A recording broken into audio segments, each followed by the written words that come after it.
Good evening. It is now 7 o'clock on a Wednesday, which means the greatest show on earth is right here in the Town Hall, Great Hall of Plymouth, with the Advisory and Finance Committee meeting of January 24th.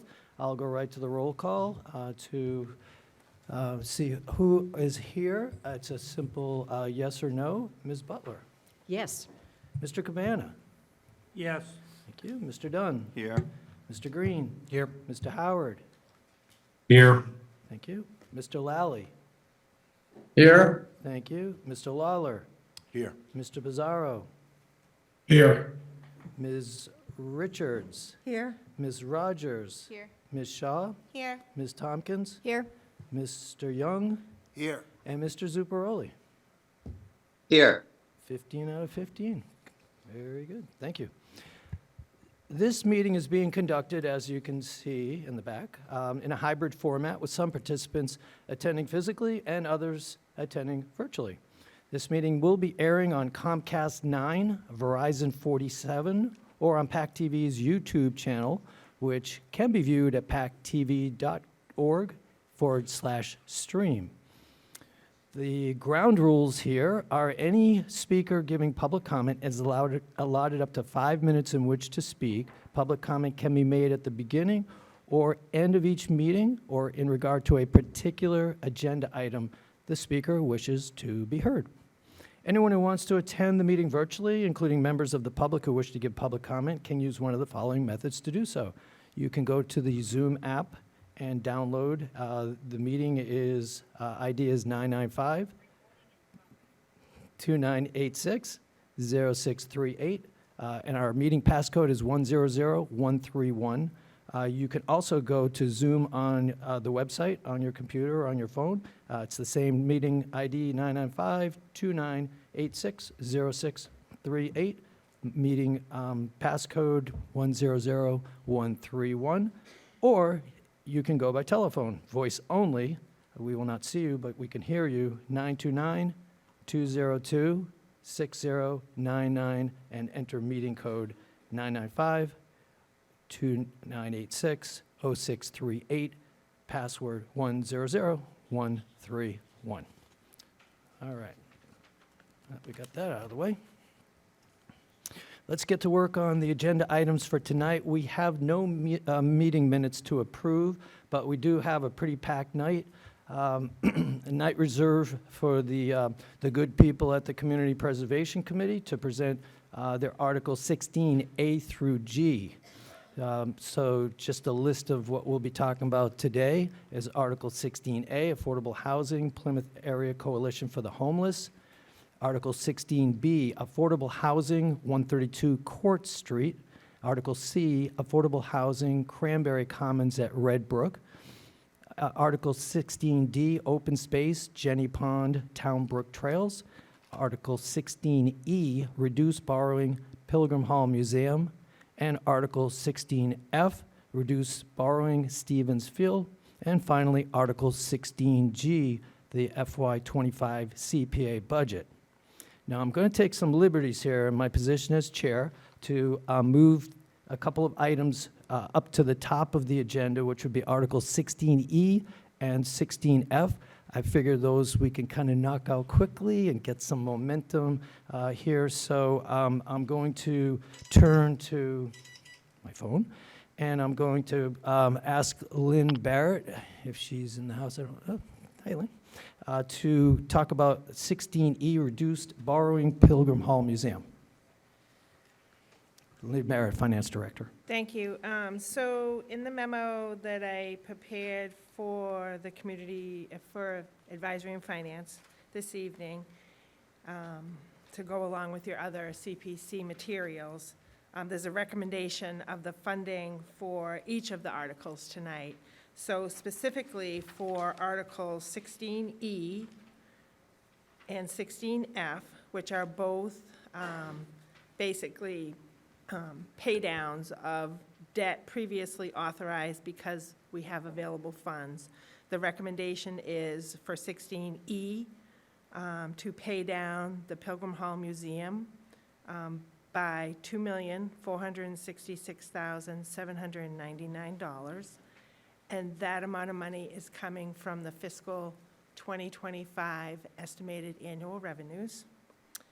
And then 16F is a pay down on Stevens Field borrowing for an amount of $871,041.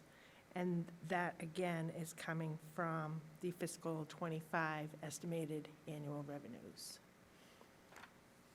Thank you so much, Ms. Barrett. Any members of our committee have questions for Ms. Barrett? Okay, seeing no questions, I see a question. I'm sorry, Mr. Pizarro on the Zoom.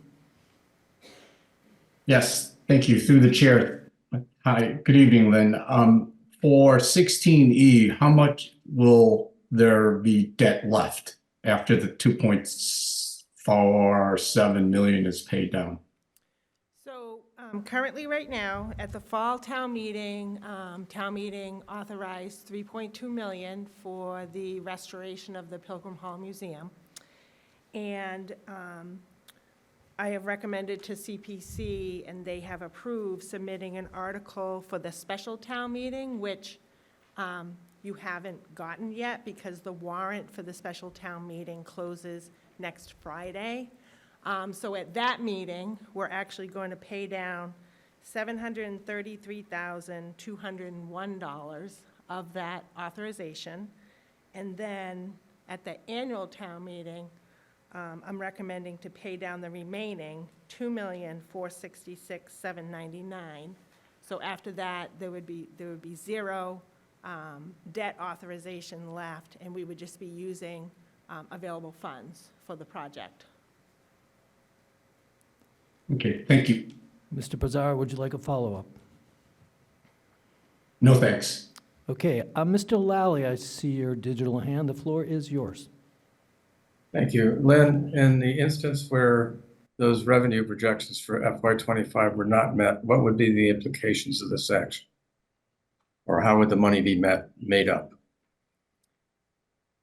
So I think your question is, if the estimated revenues don't end up happening, how would we actually do this? Is that basically what your question is? That's correct. Okay. That is correct. Okay. So we base the estimated revenues on, obviously, the budget recommendation that has already been made by the town manager, has been approved by the select board, and has been given to advisory and finance. So we would make adjustments in these numbers based on the budget as it goes through the process. So if town meeting were to vote a different budget or either increase or decrease that budget, then we would correspondingly adjust these numbers to correspond to what, because the CPA surcharge is a 1.5% of what we raise in revenue for taxes. So as we go along, we would make those adjustments. If we don't make them at the annual, we can always make them at the fall town meeting before we set our tax rate. All right, I think you answered my question. Thank you. Okay. You're recognized. I just had a question how the town prioritizes paying down the debt authorizations from the past versus taking on new debt. So in this packet, we have like $14 million of new debt, and then we're paying some down. So what is the kind of order of operations there? So in the new articles that are presented to you tonight, there's $10 million in new authorizations to borrow of the 3 projects that we're recommending to borrow. And the way that we look at this is the committee has always been very cognizant of paying down the debt and not incurring long-term interest costs, principal interest, and that kind of thing. So what we have always done, and because we've authorized to borrow a lot of projects at town meeting over the last 20 or so years that the act has been in place, is we'll authorize to borrow, and then as available funds, come up during either that fiscal year or the following year, within the next couple of years, we pay down. And what we look at as a priority is, for example, like right now, we have 4 projects that are on the books, existing right now, for authorization to borrow. One of them is the Pilgrim Hall Museum, which I just talked about, which is $3.2 million. That project is actually going to get started in the next couple of months.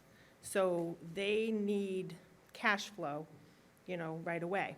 So the plan is to sort of start paying down that one right away so that we don't necessarily have to incur any debt on that project. That project is actually expected to be completed, maybe by this time, not maybe by this time next year, but like by the summer of next year, so summer of like '25.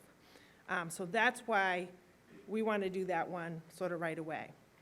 A second reason why we want to do that one versus, so for example, Stevens Field, which right now we have an authorization to borrow on Stevens Field of about $3.2 million. At the special town meeting, we're going to recommend an article, which CPC has already approved. We're going to pay down $1 million of that, so we're going to have like $2.2 million left on that one. And then we're recommending at the annual to pay down another $871, which will leave about $1.3 million left on that one. The reason why we're doing Pilgrim Hall before we do Stevens Field is because a couple of things. Stevens Field is a town-owned project, and when we go out to borrow for something that we own ourselves, we can borrow at a tax-exempt status. Our interest rate would be lower. If we ended up, say, going out to the market to borrow for one of these projects that has a private interest, unless we're combining it with a whole bunch of other town-owned stuff, we'd have to do it at not a tax-exempt status. So the interest rate might be a little bit higher. So those are the kinds of things that we look at, is like cash flow as to when they're going to need their funding, and then what we have is sort of our own projects versus a private interest project. Thank you very much. Just to follow on, just to make sure I have all the facts. So there could be a time where we get the borrowing authorization, the cash flow is not needed yet, so there's kind of this lag time where we can maybe internally fund it or wait or don't have to expend. Yep. And then if the time comes the cash is needed, that's when Right. we have to go to bond. Yes, Okay. so what happens is within any particular fiscal year, we basically, if we need funding, we sort of borrow from ourselves. Department of Revenue requires us to pay that off by June 30th. So if I need to cover something that I've, put out, then we'll borrow temporarily. So we do a short-term note. A short-term note would require an interest payment the following year, which in the 16G, which is the article for the admin budget, it also will include debt service. So that budget amount is sort of the short-term interest payment that possibly will be incurred on Stevens Field. So we'll sort of borrow temporarily until we can pay that one down. And then on the others, we would do the same thing. If the other projects were going to start, we may have to borrow temporarily, but if we have available funds, we'll pay that down before we have to do that. Thank you very much. Yep. Any follow-up, Mr. Green? You good? Yes. Ms. Richards, the floor is yours. Thank you. Ms. Barrett, I just have a question regarding the fiscal '25 sources and uses of funds. Yep. And as far as what our balance is in the CPA fund account, Okay. and what our estimate is for fiscal year '25. And I'm asking this simply because I know the deeds revenue is down. So are those revenues expected to be down as well? Yeah, so And- what we do, because Department of Revenue will let us know what we should budget for the match on the surcharge, which is where the match comes from, is those deeds. So they've sort of given us notice that we should expect approximately 21% match on our surcharge for what they expect revenue for deeds. Now, it may come in less than that, but DOR they'll allow us to budget for that, even though it may come in less. So we may make up that revenue in other funding sources within the CPA fund, which could include interest, because I'm very conservative on what I budget for interest earnings in that fund. So what is our match on on what we receive from the registry? So in that, I think you were referencing in the book, Yeah. the budget, we're expecting approximately $654,000 match, which is 21% of our surcharge from the previous fiscal year. Okay. I would expect that to be a little bit lower, just from the numbers that I see at the registry. Okay, thank you. Okay, any other comment? Mr. Cabana, would you like to make a motion to approve Article 16E? Yes, I will make that motion. Thank you. Mr. Dunn, would you like to second that motion? Second. We have a first for Mr. Cabana, a second for Mr. Dunn. Any discussion on Article 16E? Seeing and hearing no discussion, let's go to the roll call. A simple yes or no to approve Article 16E. Ms. Butler? Yes. Mr. Cabana? Yes. Mr. Dunn? Yes. Mr. Green? Yes. Mr. Howard? Yes. Mr. Lally? Yes. Mr. Lawler? Yes. Mr. Pizarro? Yes. Ms. Richards? Yes. Ms. Rogers? Yes. Ms. Shaw? Yes. Ms. Tompkins? Yes. Mr. Young? Yes. And Mr. Zuparoli? Yes. Okay, unanimous to approve Article E. I think we covered Article F as well. Do I have a motion to approve Article F? Yes, Mr. Young. So move, Mr. Chair. Ms. Butler, we have a second from Ms. Rogers. Thank you so much. Any discussion? Hearing and seeing no hands and discussion, we'll go right to the vote. Ms. Butler, how do you vote on Article F, 16F? Yes. Mr. Cabana? Yes. Mr. Dunn? Yes. Mr. Green? Yes. Mr. Howard? Yes. Mr. Lally? Yes. Mr. Lawler? Yes. Mr. Pizarro?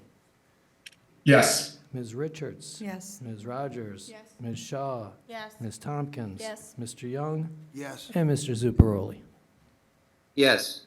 Thank you. Another unanimous approval for Article F. Thank you, Ms. Barrett, for your explanations. Okay. So the next four articles, we're looking at a total funding to the tune of nearly $11 million. It's a lot of money. So I'm sure there's going to be a lot of discussion. There will be public comment. I should just read the committee standing rules, which are on the town's website. We set a time limit of 10 minutes for the primary presentation, 5 minutes for a secondary presenter, and 5 minutes for public comment speakers. So please respect those rules, and I might give you a little bit of leniency as well. So, Mr. Cohen, would you like to start us off? I always, every session, would like to read what the Community Preservation Committee is about, so that we have some new people on our committee, and there may be people here and out in the public watching who are not familiar. So the Community Preservation Committee enacts the regulations of the Community Preservation Act, CPA, which is Mass General Law, Chapter 44B, which allows communities in Massachusetts to place a surcharge of up to 3% on property tax. Now, Plymouth residents adopted the statute at only 1.5% to make it affordable here. These funds are matched by the state with proceeds from the Registry of Deeds. The act mandates that a committee be formed to oversee these funds and create an application procedure, which you're going to see today, to determine which applications for funding will be brought to town meeting for approval. So the way it works is a minimum of 10% of the funds must be allocated toward affordable housing, a minimum of 10% of the funds allocated to historic preservation, a minimum of 10% to land conservation, an additional 5% can be set aside each year for administrative costs. Plymouth actually requests only 4%, not 5%, for its administrative costs, legal work, appraisals, signage, and creating access to the Community Preservation Act acquisitions. And finally, the remaining 66% may be allocated to one or more of the three general purposes in accordance with local priorities. So having said that, I'll turn this meeting over to Mr. Bill Cohane, who is the chair of the Community Preservation Committee. Good evening, Bill Cohan with the Community Preservation Committee. Thank you for that synopsis of the statute that we as a community adopted in on May 11th, 2002. So we're moving into nearly 21 years, 22 years of CPA in Plymouth. And tonight is a significant night because we have heard from the community in terms of the importance of affordable housing. The committee did as much outreach as it could to attract as much interest as it could in terms of generating recommendations to town meeting to improve that situation here in Plymouth. We all know there's a crisis, not only here locally, but statewide, nationally, in terms of housing inventory, affordable housing inventory. And it's also about diversifying the type of units that you have. Yes, you want to pay attention to workforce housing, people that are working every day for a living and trying to buy their first home, downsizing seniors, or people in a housing crisis. There is a crisis out there that is leaving families in a situation where they are living out of cars or couch surfing. We have to pay attention to that demographic in the community, because if we want to control the cost of services they put on to the community when they're in a housing crisis, we need to have a diversity in housing, so as people move from a crisis to a stabilized situation, they can move into more traditional housing. So tonight you're going to see different versions of housing, and the first one is Article 16A, and 16A is a recommendation by the Community Preservation Committee for fall town meeting for $3 million. $3 million to be, it's a grant to the Plymouth Area Coalition for the Homeless. They're an organization that's been operating here in Plymouth since 1983. They have a facility that they're operating on Route 80. They also are providing housing assistance to different people living in different capacities around the town of Plymouth. But this project here at this location is at 54 Industrial Road in Plymouth. It's a building that would be renovated to accommodate 23 suites that are individual suites that would accommodate families, families in a housing crisis situation. The people that utilize this site temporarily are qualified through a state formula to make sure that they are qualifying for this for the use of this property. The property will also be combined with an educational component. There'll be renovations to the building to allow educational activity on site, basically life skills, helping families identify housing opportunities, job opportunities, addressing some of the issues that may have got them into the situation that they're in. So if we're going to break the cycle of a circumstance of a family struggling with housing, an emergency circumstance, we need to educate people on opportunities to find housing components. So that's the great thing about the Plymouth Area Coalition. They provide this educational assistance. So the building will be altered for living quarters on the first and second floor. The lower level will be an educational center. There'll be an on-duty staff person there with the residential component of the property and overnight security. The property will be deed restricted affordable. That's a requirement that it be deed restricted affordable housing. It's also working in the Dover Amendment. The Dover Amendment allows for this use at this site. We have a number of entities operating currently in the industrial park under the Dover Amendment.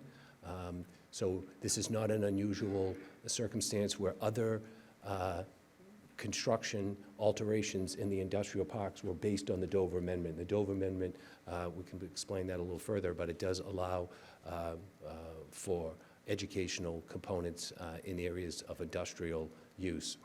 One of the other things that's important about this location is it's close to services in terms of public transportation. GATRA goes right by the building. It's close to the train station, which GATRA services, so there's a connection, not only to local transportation, but regional transportation. That's a growing area that when we built the industrial park in the 1950s and 60s, it was just kind of out there on its own. Today, what's grown up around that area is a mix, there's a mixed use of residential and commercial of West Plymouth and shopping centers and job opportunities in different capacities from medical facilities and other opportunities in that area. So, you know, in this day and age, as we enter into the master planning process, we're going to be looking at opportunities to look at zoning where people live and work. So this is moving in the direction of the current trends that we're seeing. This is a picture of the current building. There would be some alterations to the second floor for a dormer, but as you can see, it has a very traditional appearance. This is a side component. The front door is where you would enter for the residential. This lower level, that door there would be entering for the educational component. Here is a scenario of the layout of the second and third floor, where you have a suite where the family is housed. There's also, on the same floor, there are bathrooms where the suites would utilize, not each unit gets its own bathroom.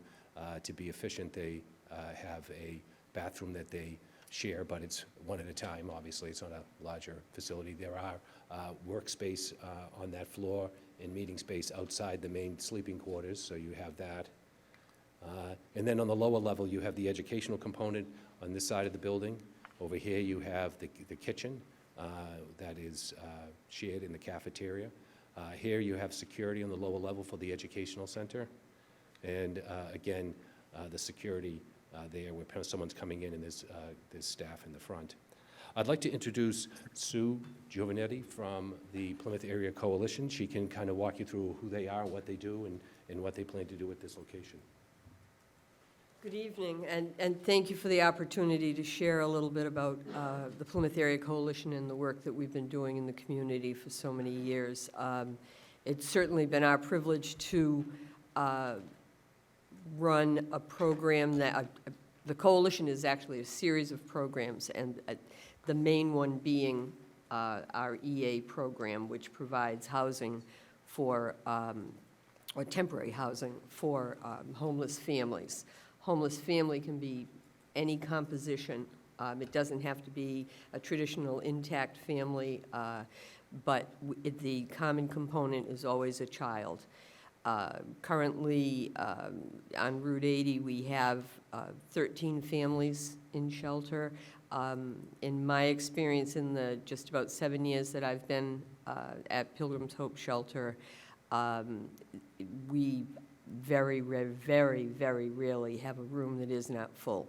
The demand, unfortunately, for housing, emergency housing for families is great, and there is definitely a large need in the greater South Shore area. It's something, the town of Plymouth does not have an EA program in it. We located out on Route 80 when we were gifted 3 acres of, and then we built the building out there and a food pantry in 1994. But as I said, since that time, it's been full. We have an additional program where we have another 100 families. We know that the demand continues to grow. The demand has been growing in the Commonwealth for over 5 years. There's been a shortage of EA rooms available for families. So the program really, I think as Bill mentioned, backbone of it is education. What we do is really families come in, they sign a contract with us where they abide by certain rules and guidelines, expectations that range anywhere from their personal day-to-day behaviors, as well as saving money and learning how to budget. And so it's all part of the program. The majority of people truly now, compared to, say, 5 years ago, are working or trying to identify a job. Our educational programs are related toward helping them find jobs to help them budget, personal health care. There's various components to that. So that we have rehousing workers that spend their time really helping the families identify the affordable and sustainable housing for that particular family, and based on their particular circumstances, because everyone that comes through our door has a different set of circumstances. So there's that, and then we also have case managers that deal more with the family's actual personal situation. So we have about 20 employees right now. This would probably mean an additional 10 to 12 employees that we would be bringing on, offering employment to. I have with me Emily Rothschild, who's our consultant on the project, and she has great experience in these kind of projects and has done many, right? Yeah, probably about Yes. 70 of the last 30 years. Yeah, so she has great experience in managing and the funding piece that's involved in, well, actually even the designing of an EA program, so, or a shelter program. So I think that's a quick snapshot. We have other programs that we provide. We have food pantry that we provide food assistance for over 22 South Shore communities. That's been in existence for well over 30 years. We have a 24/7 hotline that provides all kinds of basic needs, insight, and support. Children's Holiday Fund had a long-time Plymouth tradition. That's something that we run. And we provide a FAIR program where we provide families that are moving on to permanent housing or just having a difficult time with furniture and household items, clothing, things that can help them get over a tough spot. So multifaceted program. We've been around a long time. This has been a long time dream, not dream, we've been working on this. Personally, myself, I've been trying to identify a property for 5 years that would check all the boxes of what we need. And number one, it's on the transportation. One of the greatest challenges for families that are homeless is transportation. It sits smack in the middle of a lot of job opportunity, which is terrific. We know that is so vital to being able to move forward and to build a strong life. Medical is right down the street. There's schools in the area. All of the retail resources are close by. So we see it as the train is a short distance and accessible by the GATRA. So P&B is right there. So there's a great deal of opportunity, and to us, it really spells success for families within our community that really do need the assistance. Just to a quick synopsis on a couple of other things. As Sue has indicated, they have already acquired the building. They've already gone through the permitting process in the zoning requirements. So they've done their engineering and renovation, their engineering plans. So what we're funding is the renovation itself. So they've already made great strides in moving forward. We're looking at the renovation cost. The other thing is that when you use Community Preservation Act funds, the requirement of the law is that 44B is that you achieve a affordable housing restriction. And an affordable housing restriction will be placed on this property. And that is the requirement of the Mass General Law as it associates with the Community Preservation Act. Now, there was a question that came up the other night about how many units will get credit with the Commonwealth of Massachusetts. They have a local subsidized housing inventory that we have to have, that we're supposed to be at At 10%, you are, if you're below 10%, you're subject to 40Bs.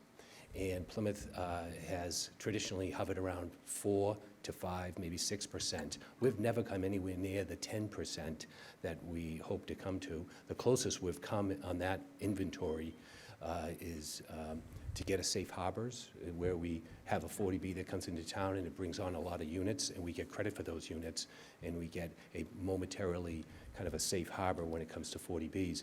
This 10%, we like to keep an eye on that 10% because we want to add units to that to help the town, and we'll be doing that later tonight. Here, we're not going to get the 26 because the town council has checked with the Commonwealth of Massachusetts, and their determination right now is that because there's no lottery associated with this building, that it would not count for 26 units.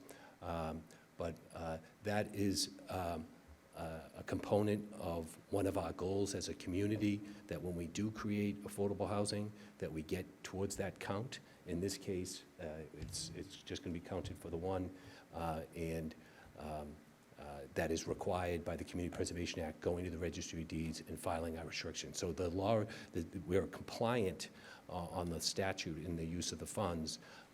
There's this outside entity where we're trying to add to the inventory, and this does not count towards that inventory, but sometimes some of the recommendations we make to town meeting, we don't get credit for that inventory towards the 10%. So it's not uncommon, but it is, I just wanted to make that clear to people. You know, the statute, what it requires, and a goal the town has and the committee has to add to that count.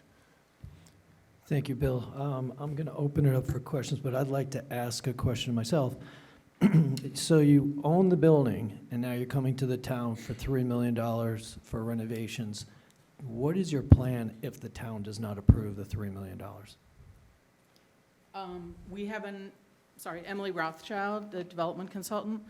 Thank you. We have an application pending for state funding. The state funding expects us to apply for funding from the local community to leverage those state funds. They look for a match, and so we're here for that. Their decision would be made in probably April or May.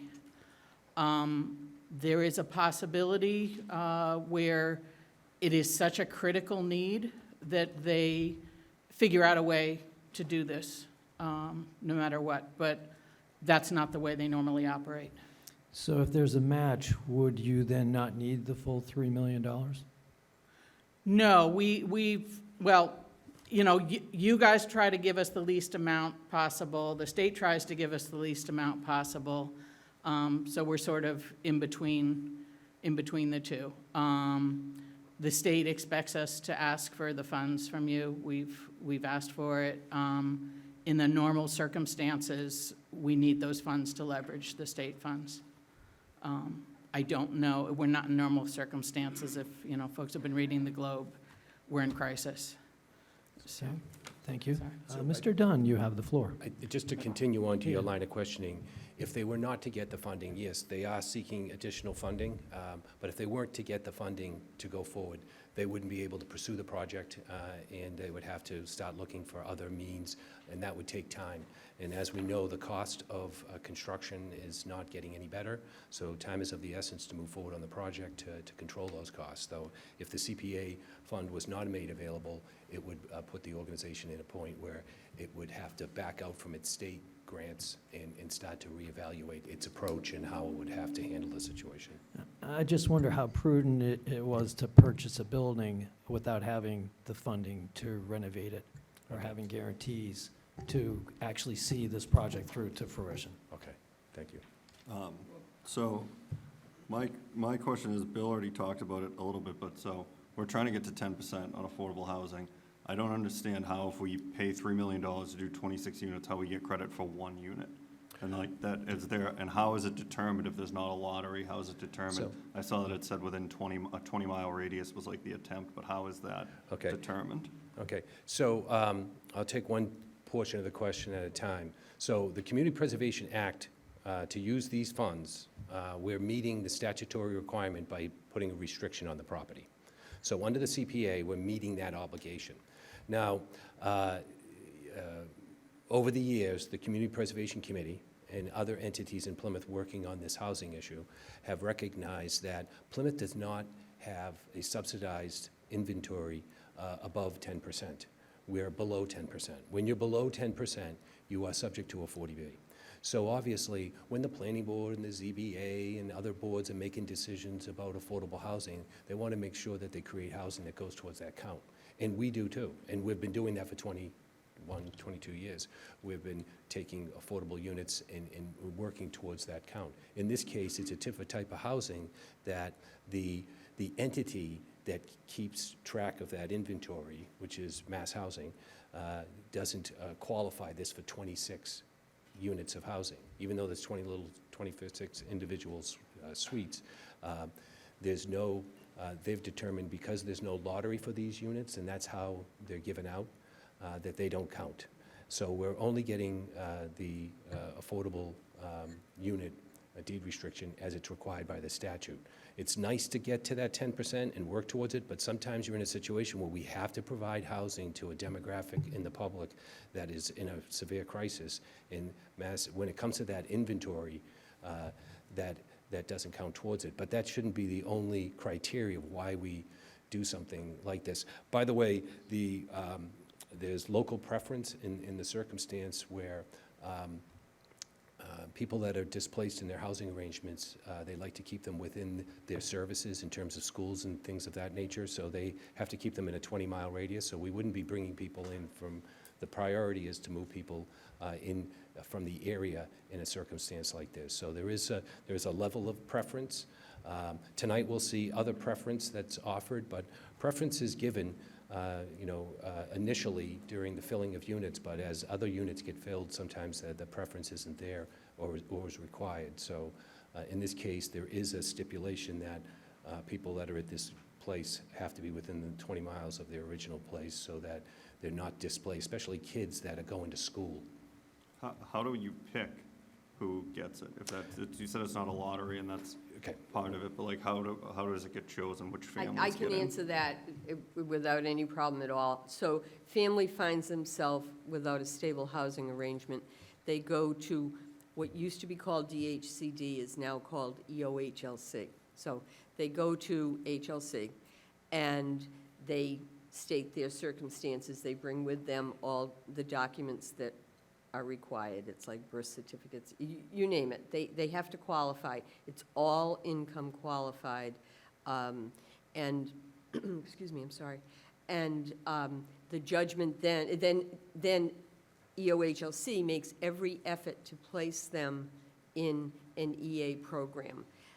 That program right now is maxed out, as we know, but you can go back 5, 6, 7 years, and it was at crisis. It was really maxing out. So that's why when I say I've been looking for property for 5 years, I have been, because we needed it, and our area needed it in particular. So the state is the one that makes the judgment. They get people from all across the state that have different sets of circumstances, and then they make the judgment, and that's based on multiple things. It may be a family that has a domestic violence situation that has to be considered. It could be some other family circumstance that would, maybe they came from Plymouth, but you know what, maybe at this time, it's not the safest place for that family to be. So they might get placed outside of the 20-mile range.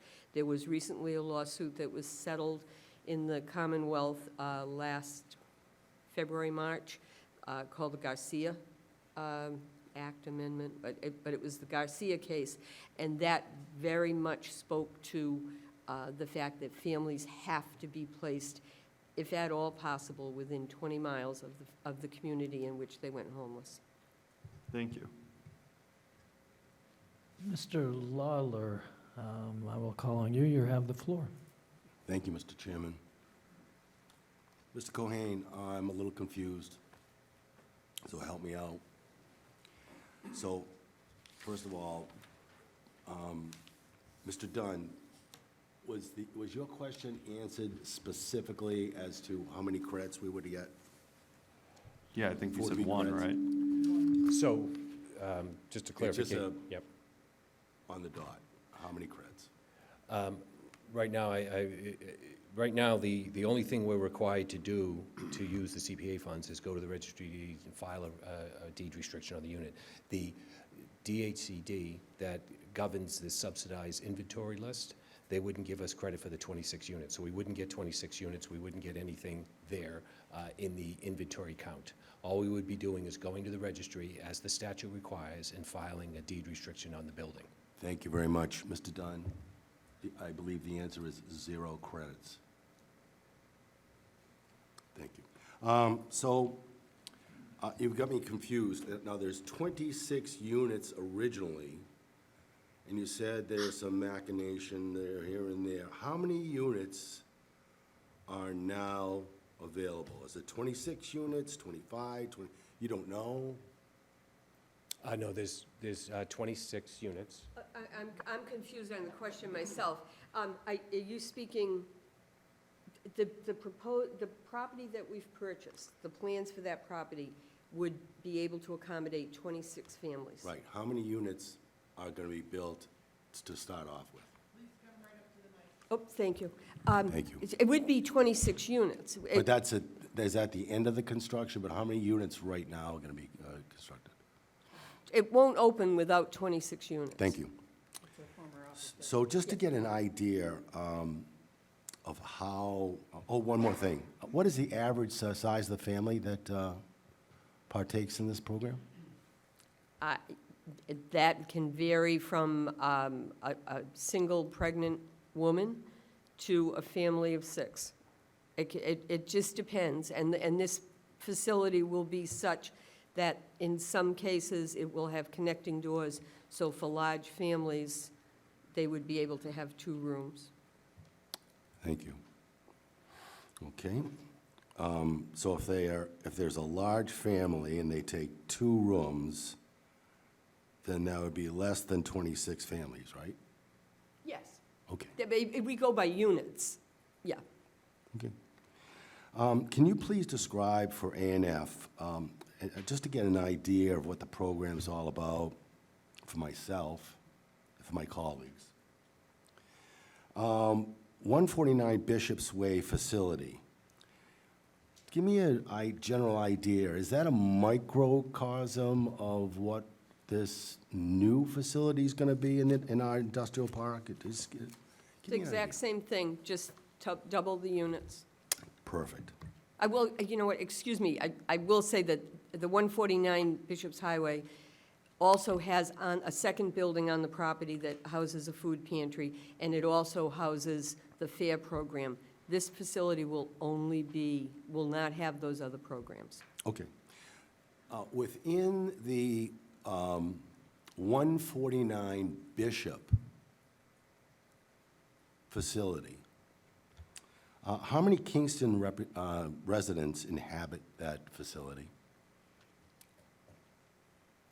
Well, they're all Kingston residents right now.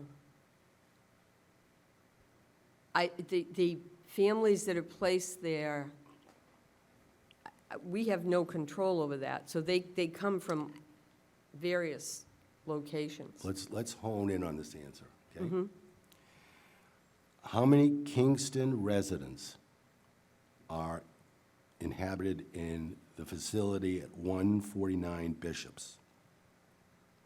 They are all Kingston residents. They all vote in the town of Kingston. Okay, I'm gonna move it around. Okay. How many were Kingston residents? We have had Kingston residents there.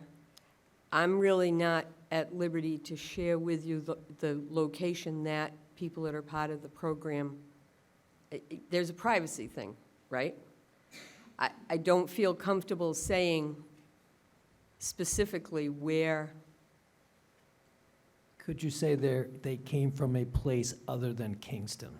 That's not giving Oh, up sure, anybody's privacy. sure, no problem at You know all. what? That would be fine. Thank you, Mr. No problem at Chairman. all, You're yeah. Perfect. That yeah. just nailed me. I hope you understand that we deal with highly Absolutely. sensitive, I'm yeah. trying to be as Thank you. general as possible, Okay. Sue. Of the 149 Bishop's Way facility, stay on that facility now for me, please. How many Plymouth families inhabit that facility?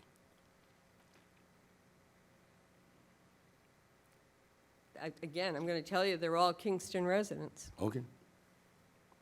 So does that particular facility have the same type of educational, quote, self-sustainable programs as the Plymouth industrial site will have? Absolutely. Thank you.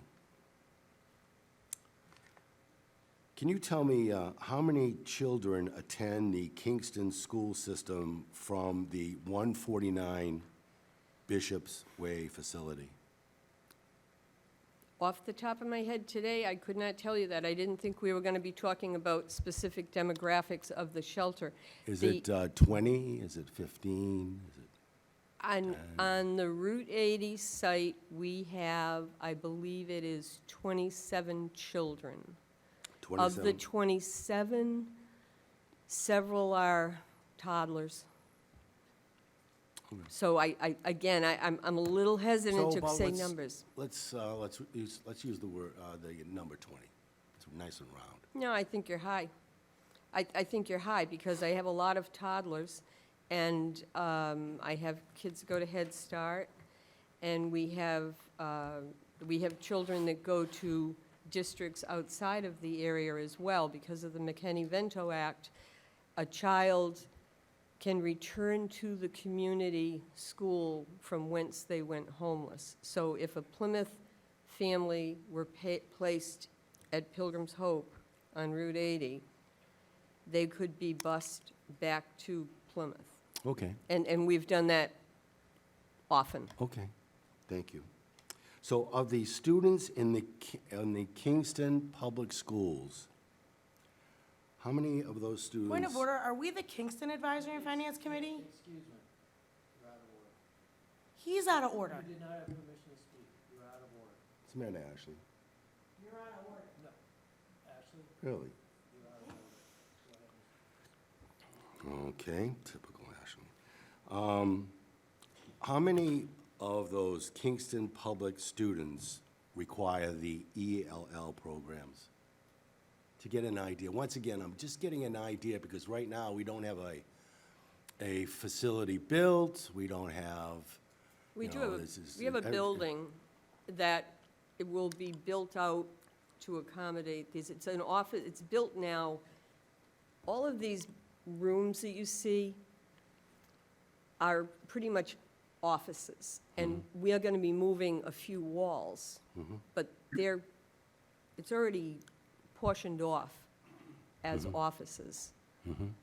So, yeah, I mean, we're putting an elevator in, we're doing things like that. We're putting in a congregate kitchen because that's part of the program. Very good. Once again, just to get an idea of a school system that is functioning, that idea, right? What is the typical stay cycle in the 149 Bishop's Way facility? So it can be as short as 3 months. Given today and the housing market, it tends to be a year. I think that would be a fair, but it again depends on each family's circumstance and how, the energy that everyone is putting into it and the ability to identify something that is affordable. We, as a program, feel very strongly not to just put someone in housing, but to put someone in housing that is self-sustainable, so that it's a long-term stay. Got it. So the criteria of success would be self-sustainable.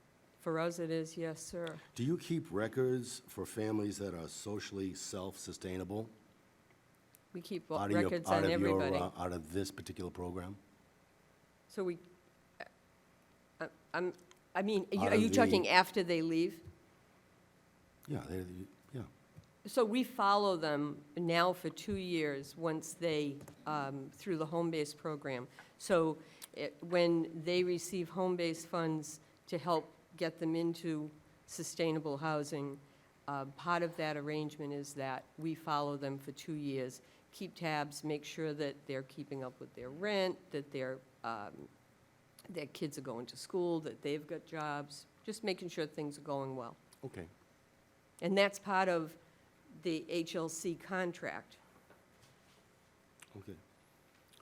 Are you aware of this this report that I have in my hands on the Kingston Police, that 138 police and fire calls were placed at the 149 Bishop's Way facility?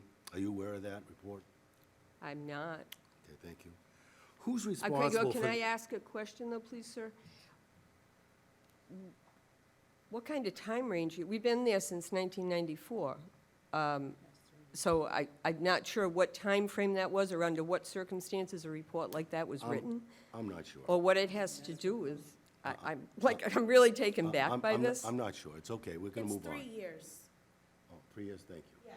Thank you. Okay, Who's and responsible for the items maintained on page 30 and 31?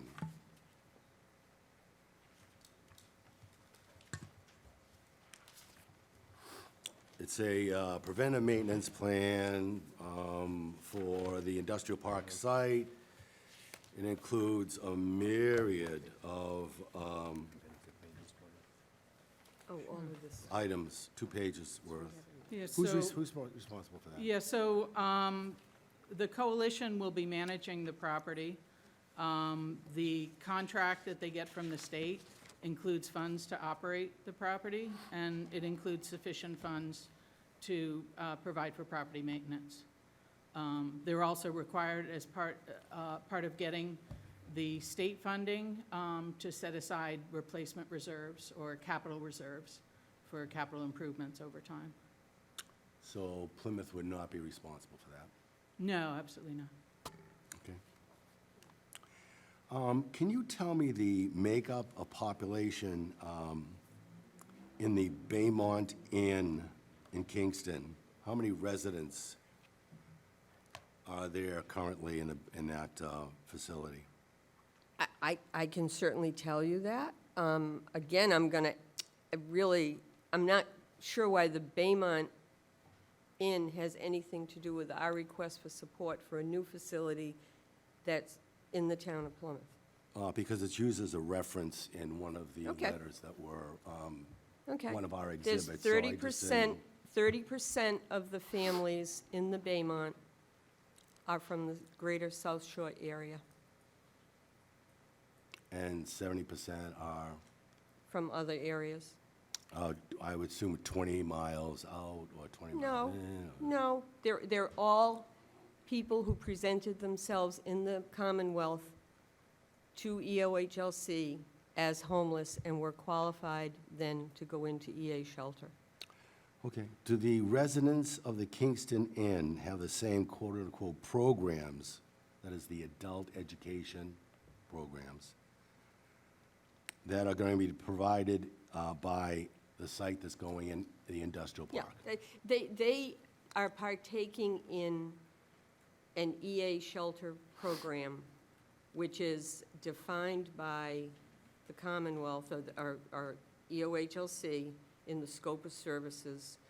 It is, so I will say, all of these things, we're coming up to snuff on that because we're building that program in a facility that really doesn't have a great deal of space. We do have an education room. We have, today we had a couple of classes. Tomorrow morning, we'll have a parenting class. We have School on Wheels every Monday evening. Monday afternoon, we have a peer group of young teens that work with kids.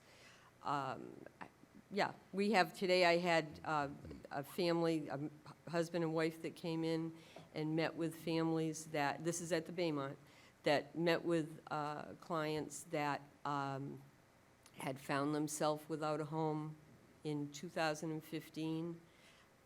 And then we're able to really, they spent time in Norwell at a shelter there, got out of there, got into public housing, and now they just passed papers on their own home. That's So they were great. like the ultimate success story great. of an EA program, and so we had them come in, and they spent the afternoon with groups of couples, actually, the kids were all in school.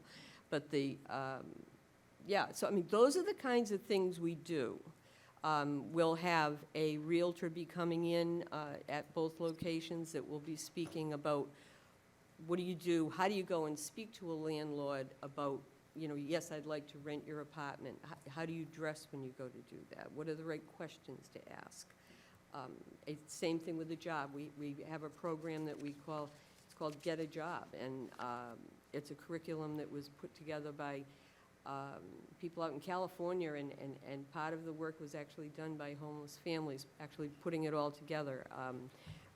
This is a solid program, and we're successful at it. We're respected in the community. The fact that, yes, are we part of the group of providers that are servicing the larger group of new arrivals? Of course we are, and we're darn proud of doing it. And the community should be, and you know what? The town of Plymouth recognized a need for this housing and to address human services, and that's why they just put in a human health and human services department. So to be grilled on some of these things when we're asking, this is a very small project in the scope of what the need is. $3 million is not No, small. I agree 100%, but what I'm saying is in the scope of what is needed to address the situation, 26 units is like a postage stamp, unfortunately. Okay, and I'm glad you gave me that success story. So is the population of Kingston Inn, is that population revolving, stagnant? Is the program working? You gave me one example. Do you keep data on that? Of course we do. Of course Okay. we do, yeah. There's the Commonwealth has a program called ETO where we keep track of all the data that's, involves each participant. What is the percentage of Plymouth? What is the percentage of Plymouth family homelessness people that occupy these facilities? Again, I'm going to say that their placements, homeless families in Plymouth can be in Taunton, because when they needed housing, there was an available unit in Taunton and maybe not one in Plymouth or in Kingston, or Norwell, or Marshfield, or, so their placements, you have to think the 20-mile range. Okay, perfect. Is this facility in Plymouth, the one that's going to be built in Industrial Park, directed and/or dedicated to solving the Plymouth family homeless issue? Yeah. It's solving it, it's addressing it and helping people find affordable housing. Is it addressing it? Yes, because we're providing education and helping them get out into the workforce. Yes, we're helping them get the services they need if they need the support of the SNAP program, if they need the support of Mass Health. Yes, absolutely. Are we providing life skills? Yes, absolutely. So it specifically addresses Plymouth's family homeless situation. Right now, people from Plymouth, sorry. Right now, people from Plymouth have no choice but to go to Kingston or other communities. So they have a much better shot of being able to stay in their own community if there is an EA shelter in Plymouth. Yeah, but Right now, there is no EA shelter in Plymouth. Sue couldn't give me demographics, so she doesn't know. She can't control the program is funded with substantial money from the state. They control who goes into a unit. At the moment that a unit is vacant, it depends who's in need. Okay. You know, Okay. who's in need within the system All right. at that particular moment. So right now, as things stand right now, how many Plymouth homeless residents will be housed in the industrial site? Guaranteed. There are no guarantees. Thank you. Because we don't know at any given, if the doors open tomorrow and there were 10 Plymouth families that had presented themselves as eligible to EOHLC, and there were no extenuating circumstances prohibiting them from a Plymouth placement, I would have every confidence that those 10 families would be placed in Plymouth. But that's, there's so many variables, and I'm not trying to evade the answer. It's just, it's. You just can't tell me whether or not this will address the Plymouth family homeless situation. Yeah, it will. It will, because there will be an increased number of units available for families to be placed, homeless families to be placed within their community. Okay, so just to reiterate, there is a crisis in Plymouth regarding homeless families.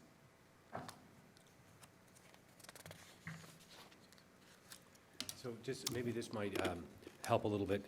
The Community Preservation Committee, back in 2010, recommended the acquisition of a building on Court Street.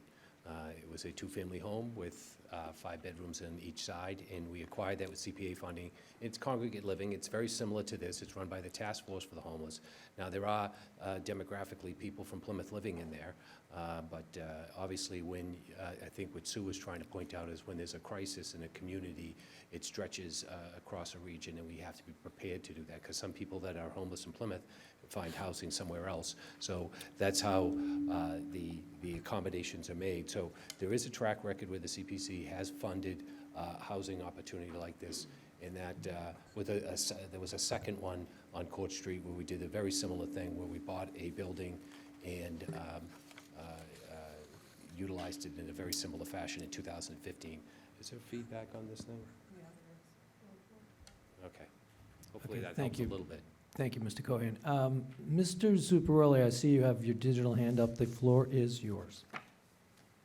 Thank you. Before I jump in, I do have several questions. Mr. Lawler, were you finished with your questions? I had a couple more, but it's okay. For time's sake, I think we can just cruise through. Okay, thank you.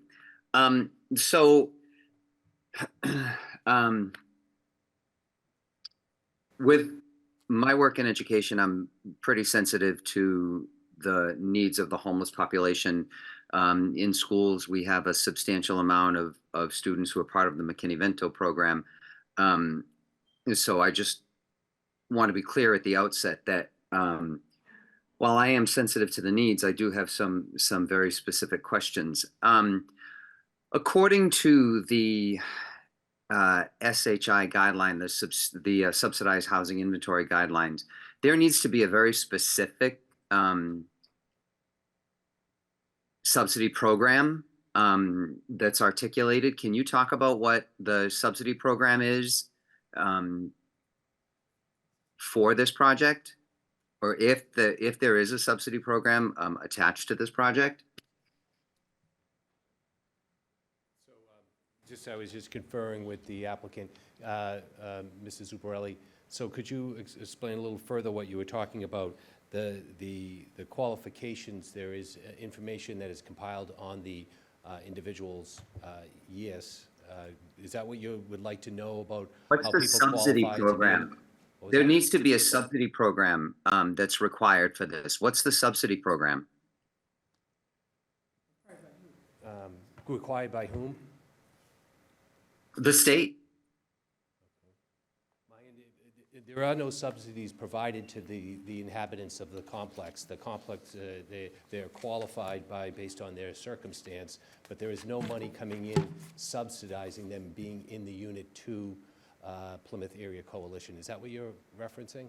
So by virtue of what you're saying, then CPC is the subsidy program, and then so how are CPC funds applicable for this subsidy as a subsidy program? So we are utilizing CPA funds for the renovations, and in exchange, we're getting a deed restriction on the property, which the Mass General Law requires. So For that deed eligibility. restriction, though, according to this, is only going to be good for 29 years and 11 months. Can you justify $3 million for a deed restriction that is not in perpetuity? No, we will be requiring, the CPA will be requiring it in perpetuity. So we will be getting this, the restriction that we file will be in perpetuity. According to the state, though, for homelessness, this isn't going to meet the guidelines. So again, the deed restriction will only be good for 30 years, round numbers. How can we justify $3 million for a deed restriction that is not in perpetuity? And this is according to the Affirmative Fair Housing Market and Residence Section Plan, and the state guidelines. You can look in Section 2A of the state guidelines for this. So it sounds like you're referring to projects that qualify for 40B, which we've said we don't. The subsidy for operating this program is a contract with the Commonwealth of Massachusetts. There are no rent subsidies on the individual units. However, when many people, or most people, probably get rent subsidies in order to move out of the property. But it qualifies under CPA for reasons other than, I don't think rent subsidies have anything to do with qualifying under CPA. So, yeah. I would refer back to council for that. This is going to be a homeless project. And these will be units for, yes, people in crisis and people that are in transition.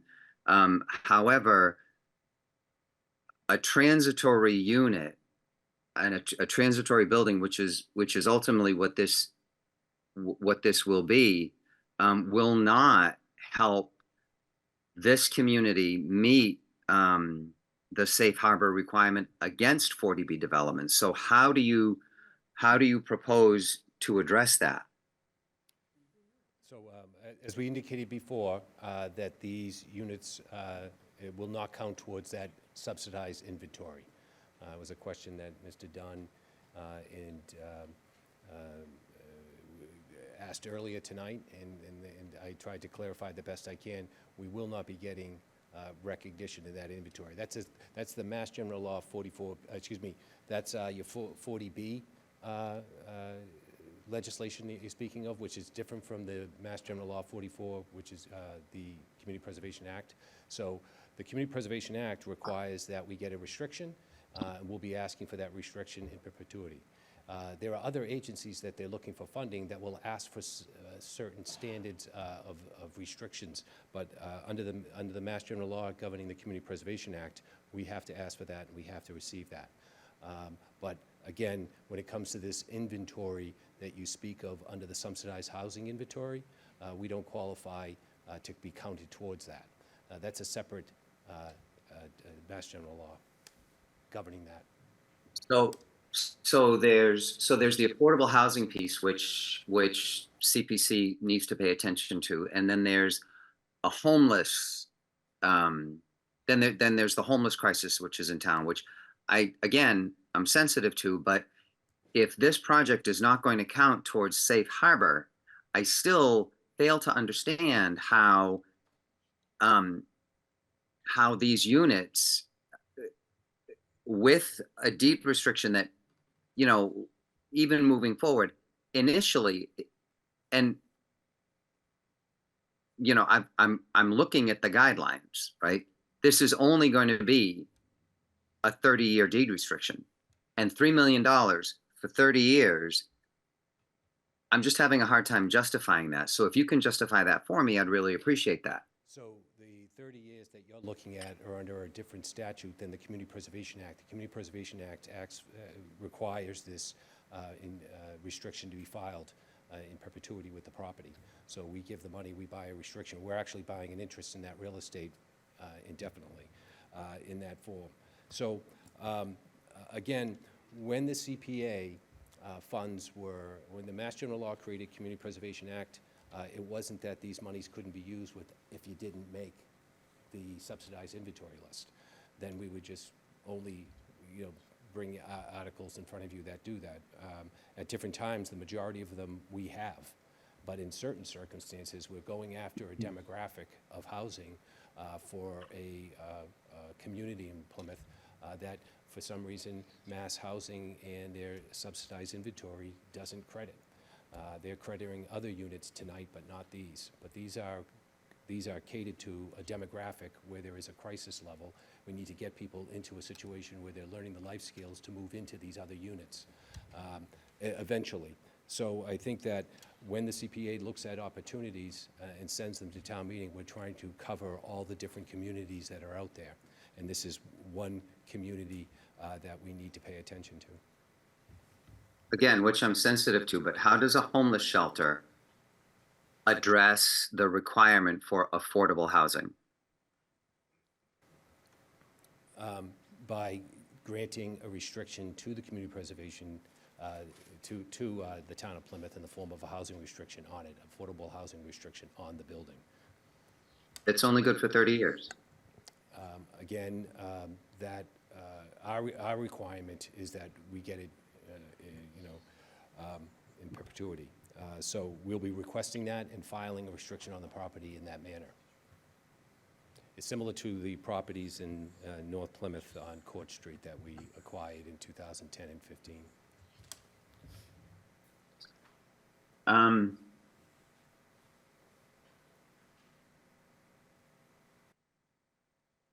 I still don't understand how homelessness is going to meet this requirement.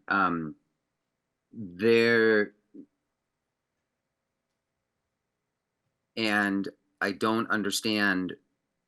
still don't understand the subsidy program behind this, which again is required by the state.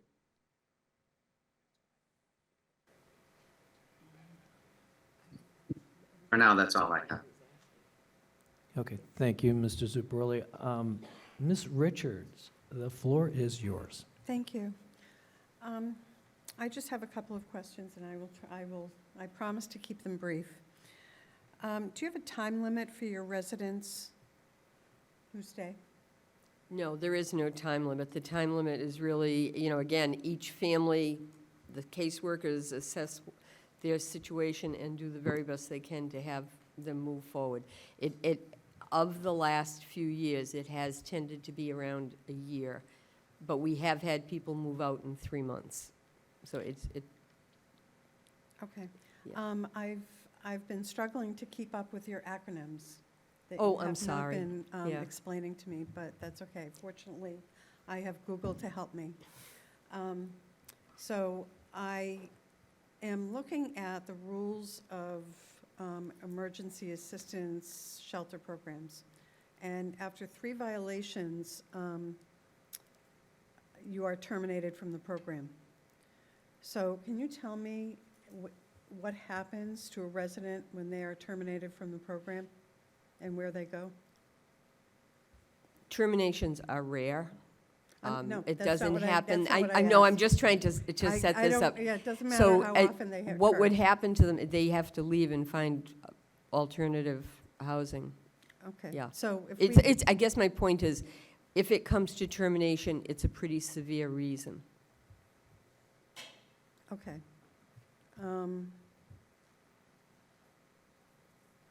I mean, I would expect that all of these rules are violations that I'm looking at a summary of all the rules, and if somebody breaks these rules, they are violations. They're dealt with, but not all violations can lead to a termination.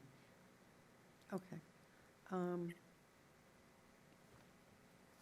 I think the question was answered as far as what the percentage of Plymouth homeless would be. Okay, I think all of my other questions have been answered, and I probably am not going to be in favor of this, but thank you. Okay, you're welcome. Thank you, Ms. Richards. I will go to Mr. Pizarro. The floor is yours.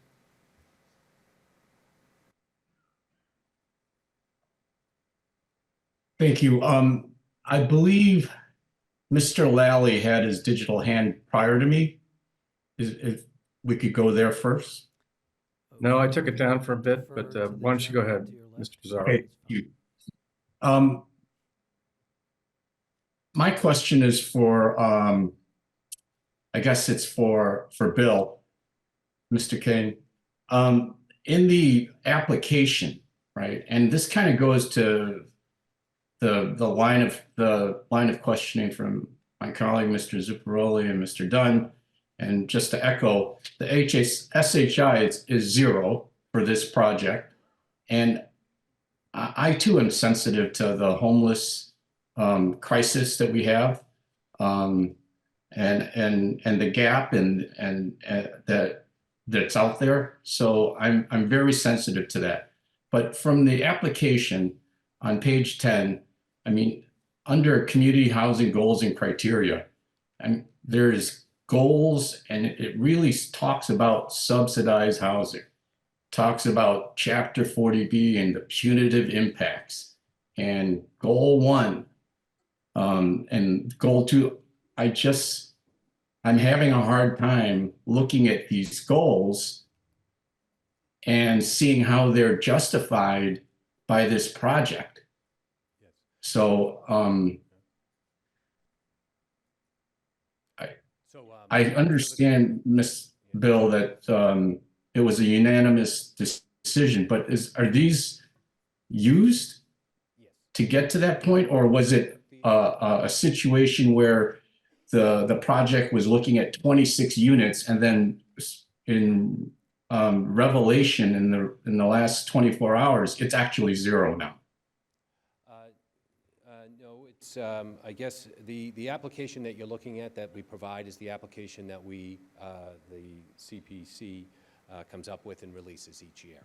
And the Mass General Law gives the committee the ability to structure an application around community priorities. And we express those in goals. Now, we want to see the applicant hit as many goals as possible. Sometimes they don't hit all the goals. You know, we do want to make it very clear to people when we are looking at affordable housing, we want to look at the inventory in terms of getting credit. That's a priority for us. And there'll be other, many of the CPA articles that have been recommended at town meeting pertaining to affordable housing have hit that goal. Sometimes we don't hit the goal, but we're hitting other goals. In a changing time, in a circumstance where there is a crisis and we have to start looking at providing housing across the board in terms of the demographics that are looking for housing, this is something that we're paying attention to. Now, just because a other entity doesn't give us credit for these units doesn't mean we should disregard an application. We like to give all of our applications a fair and equal chance before the board. We like to look and give them guidance in our application about our priorities, but sometimes they don't always hit all the priorities, but they're hitting priorities that we think are important. So those are reference points that guides us, but in this case, we saw the unique circumstance in terms of the population that they were providing service to, knowing that there was no other in town and that we needed to have this. Okay. Would you like a follow-up, Mr. Pizarro?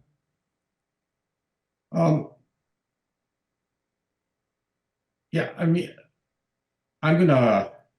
no follow-up currently. I'm just looking at the process and I understand that. We heard, I've listened to the select board and planning board for other items, and they talked about opportunity costs and you know, by giving 3 million or providing 3 million, what are we giving up? Is there anything in the pipeline that didn't pass, or were all these applications that we're seeing now, this is it? There's no one waiting in the wings right now. So right now, we don't have any outstanding applications pertaining to housing right now that we haven't moved to town meeting. But at the same time, we always take every application on a case-by-case basis, and we do not judge that application on what might be coming down the line or in front of it. Everybody gets equal treatment in the application process. It's very important that when someone applies for public funding, for housing, historical, or open space, that application is treated equally than all other applicants. Because if they don't get the money and they feel someone else got the money instead of them, they could, claim that there was a civil rights violation. So the committee's always been very sensitive about our application process being administered equally across the board. But right now... Just one other, Yeah, but to your earlier point, no, we have no outstanding applications on the subject matter. okay, thank you. And then when you say equal opportunity, that's both for in the application process, and I looked through the application, it doesn't really have, and I might have missed it, it's equal for private, for-profit versus nonprofit, right? Either entities can apply for CPC or CPA funds. Excuse me? Anyone can file an application with the committee. So whether they're a for-profit, a nonprofit, or a municipality, or an individual, everyone's eligible to file an application. Once we receive the application, we look at what the request is, and is that eligible? But we tried to create an application process that's very user-friendly. It's very straightforward. There's really one page you fill out and then add what you feel is necessary.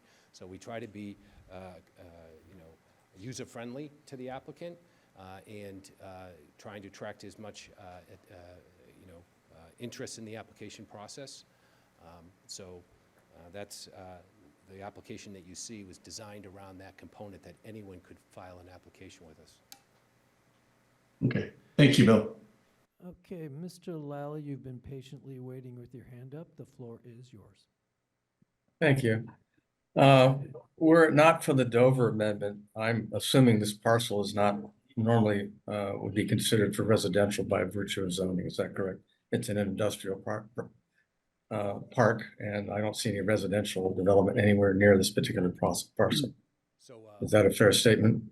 So yes, the Dover member allows this use, and the town has the permits have been requested to the town, and understood that to be the case, and they are compliant to the zoning under the Dover Amendment. Like I said earlier in my presentation, there are other examples in the industrial park where the Dover Amendment has been utilized to build facilities of educational nature.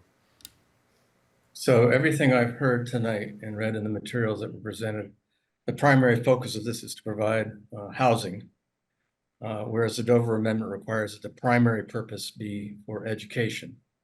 And so I have a big disconnect in terms of what has been presented tonight and in the materials and to what the Dover Amendment requirements are, and that gives me great pause. So the backbone of the EA program, which EA means Emergency Assistance for Families, the backbone of the program is the education component. That's what makes it all work, and that's what helps us move people out and into affordable housing. That's how our whole program is shaped, and that's the educational component. Not on this slide, but on one of the slides that we showed earlier, there is a specific room on the lower level of the building that has outside access. It's right here. And it has a doorway that's accessible on the side of the building that's accessible, so that this was done. It was one of the things that we were looking for in a potential site, that we would be able to have our education program accessible to people in the community. At the shelter on Route 80, we couldn't open up our education classes to the public because people would have to walk through living space, and that wasn't appropriate. This particular facility will allow us to have a secure site where people from outside of the program can come in and access the programs. I hope that answered your question. Well, it still really doesn't tell me what the educational programs are, but I'll yield the floor at this point. Thank you. Well, I think I spoke earlier. They can range from computers to personal finance to health. It's a full range. I believe it's 7 components to the personal health program. We do how to get a job, how to write a resume. We do ESL. So we do lots of different, I have, next month I have a resume job coach coming in that will be working with them on all about how to get yourself out into the job market. And so all of these pieces, I'm working right now with some groups in the town of Plymouth, actually Plymouth Economic Development and the Chamber, and Michelle Brady. We're trying to put together a program that would include CNA and ESL. So we're looking at the whole picture, just as the state is now, that yes, we need affordable housing, but yes, we have to get people there, and we have to protect them when they don't have a roof over their head, and we have to give them the skills then to get to that affordable unit. How many square feet of the facility percentage-wise is residential, and how many square feet is educational program? Rough percentages. Yeah, the percentage, yes, there is, the percentage for the living arrangements require more square footage than the educational arrangements. But I think that tonight we've spent a lot of time on the housing component, obviously, for a lot of different reasons, but there's a whole other component to this site that is educational in nature, as Sue has outlined. Do we have a percentage of? Yeah, I'm sorry. I think we may have been, I'm sorry. We may have been misleading in implying that education is only happening in that little room. Education happens in every square foot of the program. Every moment is a teachable moment. We have case managers with offices in the upper floors. We have meeting rooms in the upper floors. So most of the education is happening on a one-on-one basis. The classrooms are fantastic, and the classes that happen there are of great benefit. But the entire program is educational in nature. And for many, many decades, Dover Amendment has been used for residential educational programs. And your zoning enforcement officer has reviewed this program and determined that it meets the criteria for Dover Amendment and has issued a zoning approval. So really that gets handled through your zoning enforcement officer. I don't think it gets handled in this venue. Thank you. Any additional Chairman. questions, Mr. Lally? No, that's it. Thank you. Okay, Ms. Rogers, the floor is yours. My first question is for Mr. Cohan.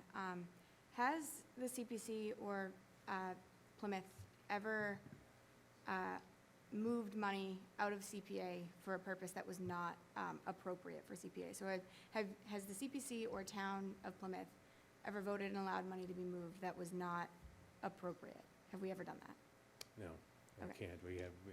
I mean, there is a mechanism of, we have to report each of our expenditures through the course of the year. I can let Lynn speak to a form that we have to fill out. No, but I'm just saying that your committee does the legwork to make sure that all of Yeah. the presentations that you bring And before us in town meeting meet all of the requirements of the CPA. And then at the end of the year, we have to submit all of our decisions to the state so they can review it, so we're eligible for the next round of funding. Right, so my point is that you guys have already done the legwork to ensure that this meets all of the criteria for CPA and this meets all of the criteria under the housing statutes and all of that. Correct. Okay. My other question, and I guess it may be rhetoric in nature, is by way of background, I went to school in Springfield. I lived on the same road as the Friends of the Homeless shelter. This is not that, if I'm mistaken. That's a homeless shelter where you go there for the night. Every morning, they're kicking the homeless population back out onto the street. You then have to wait in line again at night in hopes to get in. That's not what this is. Right. I just wanted to make sure that That's correct, yeah. Okay. This is is- considered congregate shelter, correct. And this is, I know that other people have asked, this doesn't solve the homeless population, the homeless issues in Plymouth, because that's a much greater issue. Correct me if I'm wrong, you specifically or your department doesn't have control over the families that get placed in your shelter. That's correct. You We do don't not get- have control. And you don't get to give preference to certain families It's somewhere else, they make the list, you have an open unit, that family gets placed in your unit, you take them as they are. That's correct. Doesn't matter if they came from Taunton, doesn't matter if they came from Plymouth. That's correct. The There's office in preference. Boston prioritizes. There's obviously preference to keep families close to where they originally lived before they went homeless, but By statute. by statute. But the decision on where families are placed is outside of your hands. It's outside of every local shelter's hands. It's someone up in Boston that says. That's correct. You meet the criteria for here, so we're gonna place you here. They have an open unit. I know that it's also been touched on in terms of how long people are staying. You gave an average of a year, but obviously you have people who are maybe there for a couple months, get back up on their feet, whether it's through the help of family or friends, or they're waiting on a Section 8 voucher. It's not every family that comes in is there for a year, right? Oh, that's absolutely correct. And there are other mechanisms where families can leave. A family may come into a situation where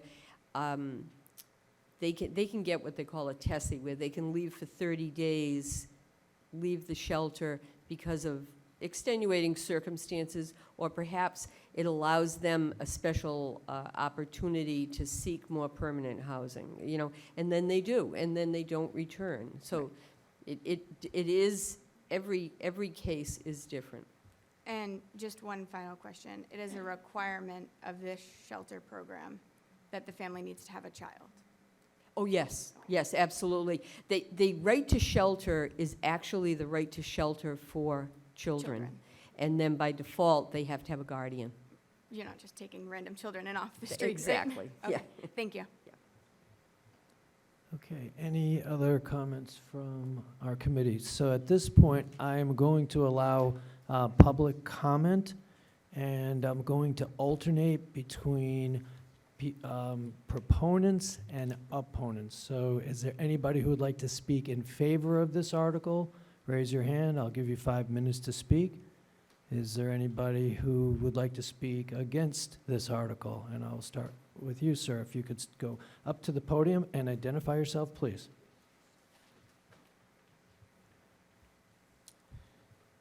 My name is Alan Zanotti. I'm a lifelong resident of Plymouth. I own a building in the industrial park, very close, that I've been involved with for 40 years. Before I went on, I did have a question for Mr. Cohen. Mr. Cohen, regarding permits. I will allow that. May we have the home address of the speaker, please? Sure, yeah, 22 Goodwin Road, Plymouth. Thank you. Sure. You can address a Okay. question to Mr. A Cohen. question regarding permits that you said have been issued. It is just a zoning permit and not a building permit at this point, correct?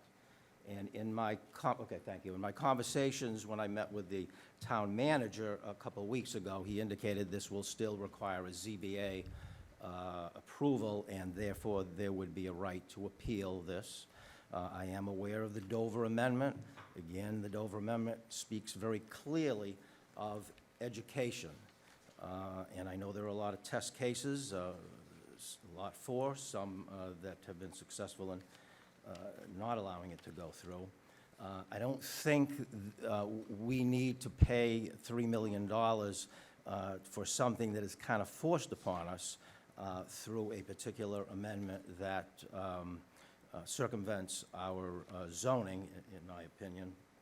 But a little bit more about myself. I was born in Plymouth. I've lived here all my life. Again, I have been involved with the Industrial Park Association as a director for 40 years. I was president for most of the 1990s there.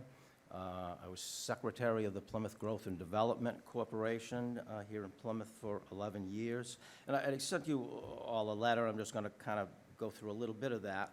The industrial park was developed when the Plymouth Cordage Company, which was the largest employer in the town of Plymouth, went out of business in 1964. And the park was created by a lot of people in this community that pooled a lot of money, along with the town officials, to buy that land, to lay out those roads, and it became and has become a crowning jewel of economic development for the town of Plymouth. The buildings to the most immediate east of this proposed shelter is where the Registry of Motor Vehicle building is, and there's 3 other buildings on that property.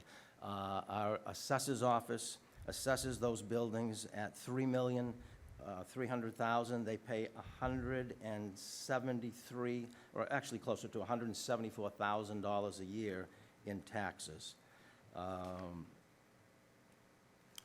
I'm not aware of the coalition's attempt to come before the Plymouth Industrial Park Association to see whether this would be a good fit for that area.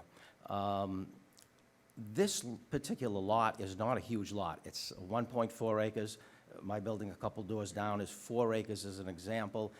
My building, the land is pretty much all usable. This building, and I think you saw it in some of the information I have sent you, has lots of riprap, high retaining walls, catch basins. It was attached initially to the property next door, so it receives a lot of drainage, which has created a lot of standing water, a lot of wetlands.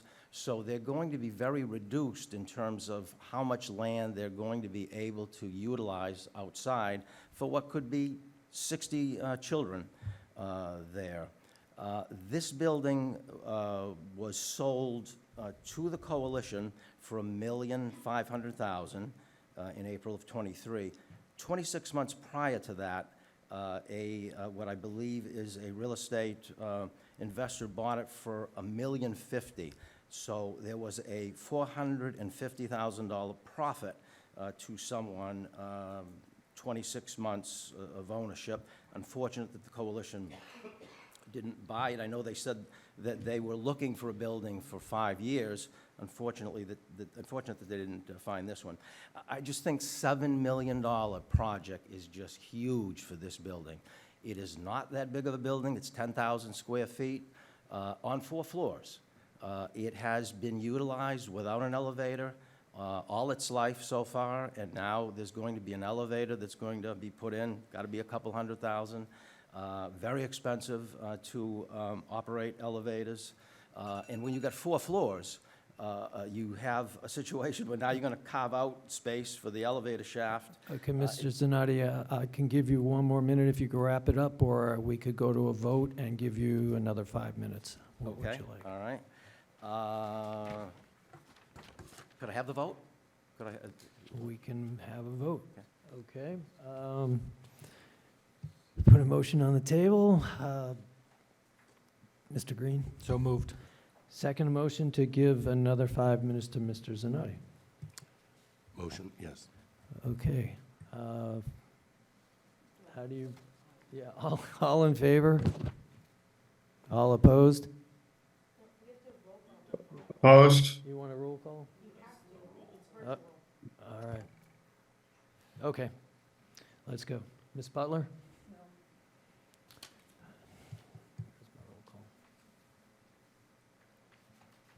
Mr. Cabana?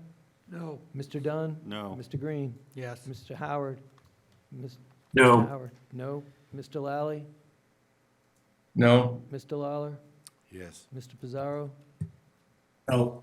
Ms. Richards? No. Ms. Rogers? No. Ms. Shaw? No. Ms. Thompson? No. Mr. Young? No. Mr. Zuccaroli? No. I'll give you 30 more seconds to wrap up. The report that was referenced of the Kingston Police Department, I'm familiar with that because I requested it.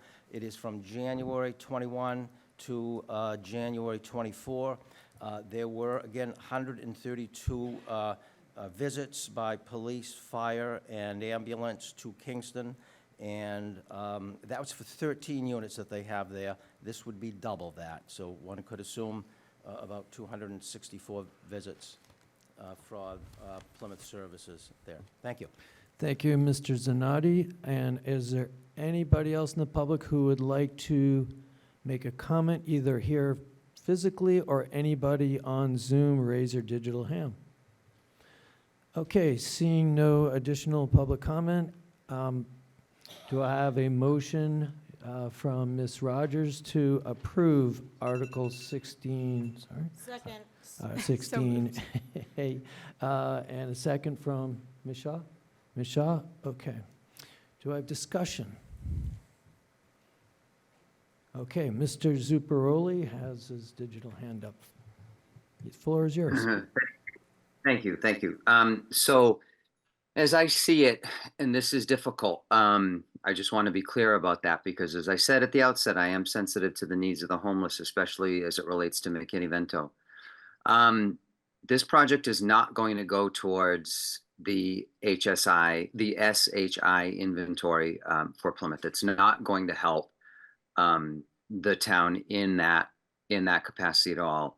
I question the use of CPC funds for a homeless project. I don't think that's an appropriate need, an appropriate use of CPC funding. CPC is not a subsidizing program. $3 million for one unit, which would be the percentage that would be that the town would be available for is equal to the Oak Street School project. Even though these are very different projects, we're still talking about an exorbitant amount of money that is not going to help the town. Subsidized housing versus affordable housing versus homelessness. If someone is homeless, that doesn't necessarily mean that they're jobless. I understand that. If this were truly affordable, there would be a subsidy program. There's no subsidy program. That doesn't mean that someone who is homeless cannot contribute. I think if there were some application of that, that would be helpful. But as of right now, I'm not seeing anything like that. This project will only have a restriction of 3 years. It doesn't matter how you slice it. This is not going to be a deed restriction in perpetuity. This project also, if we agree to this, this project is going to take this building off of Plymouth's tax rolls. And looking at a 6.9% increase in taxes over the next year, I think the residents of this town can use all the help they can get in keeping those taxes down. I'm sorry that the coalition purchased this without the funds to renovate it, but at this time, I will not be supporting this article. I'm sorry. Thank you, Mr. Zuparoli. Ms. Shaw, the floor is yours. I think it's great that most of my committee members have clearly never had anybody that has needed to utilize the emergency shelter program. But I have the unfortunate experience of having friends, family members, and people, loved ones, people that I've known for my whole life that have had to utilize this system. I've had people that have been placed across the state whose kids couldn't go to the same schools anymore because our shelter system is so overrun for families. I had a sister that was placed up by Boston because the shelter systems are so overrun in the South Shore area and we don't have those options for families. I have also had family members and friends that have successfully utilized the emergency shelter program and now are living sufficiently on their own. I think that this is an amazing project. I think it's a great location for it. And I think that everyone should really think about supporting this because I think that the main purpose of a community is not to check off boxes on a sheet, it's to help our neighbors, but I guess I'm wrong. Thank you. Thank you, Ms. Shaw. Ms. Richards, would you like to take the floor? Thank you. I give you credit for this project. I believe that even if we do not fund this, funds will become available from the state because I don't believe that you would have purchased a $1.5 million building and gone through the permitting process and recorded your order of conditions on Monday without having a backup plan. CPA funds have been cut in half in the last 2 years. And that is, so the Registry of Deeds has taken in half of the CPA funds than we took in 2 years ago. So if we're looking for CPA funds to dip into in the next several years to subsidize other projects, then we need to start tightening the belt, not only in the CPA fund, but in all areas of our budget, and this is the time to do it. I am sensitive to the homeless. My brother was homeless and actually passed away going into McDonald's to wash up. So I am very sensitive to the homeless. However, he did not have children, so he was not eligible to go into a congregate housing, and there was no room for him in any other housing. So I think the state is going to certainly add that to your budget, and you will be getting the funding from the state. I don't think the town of Plymouth is going to have that $3 million to offer for you. Thank you. Thank you, Ms. Richards. Mr. Howard, you had your digital hand up. The floor is yours. I see this project as really a transitional assistance program. Emergency assistance, I think, really covers it. This is a critical need in town and one that is not currently being filled. So I support this project and the use of CPA funds to make it happen. Thank you. Thank you, Mr. Howard. I know Ms. Rogers has been patiently waiting. The floor is yours. First, I do want to echo some of what Ms. Shaw said. I think we're very hung up on checking a box on getting the 10% utilization of our affordable housing. 59% of Americans are one missed paycheck away from homelessness. I understand that this is a lot of money, $3 million, but this is already money that CPA has, that the CPC has. There are other instances where we are using, this isn't taking up all of the CPC's budget for the year.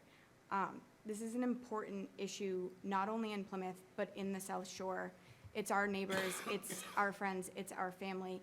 And if it's not, you should treat them as they are anyways. They're going to be part of our community, whether you want them here or not, whether you feel like it doesn't affect you or not. Homelessness affects everyone.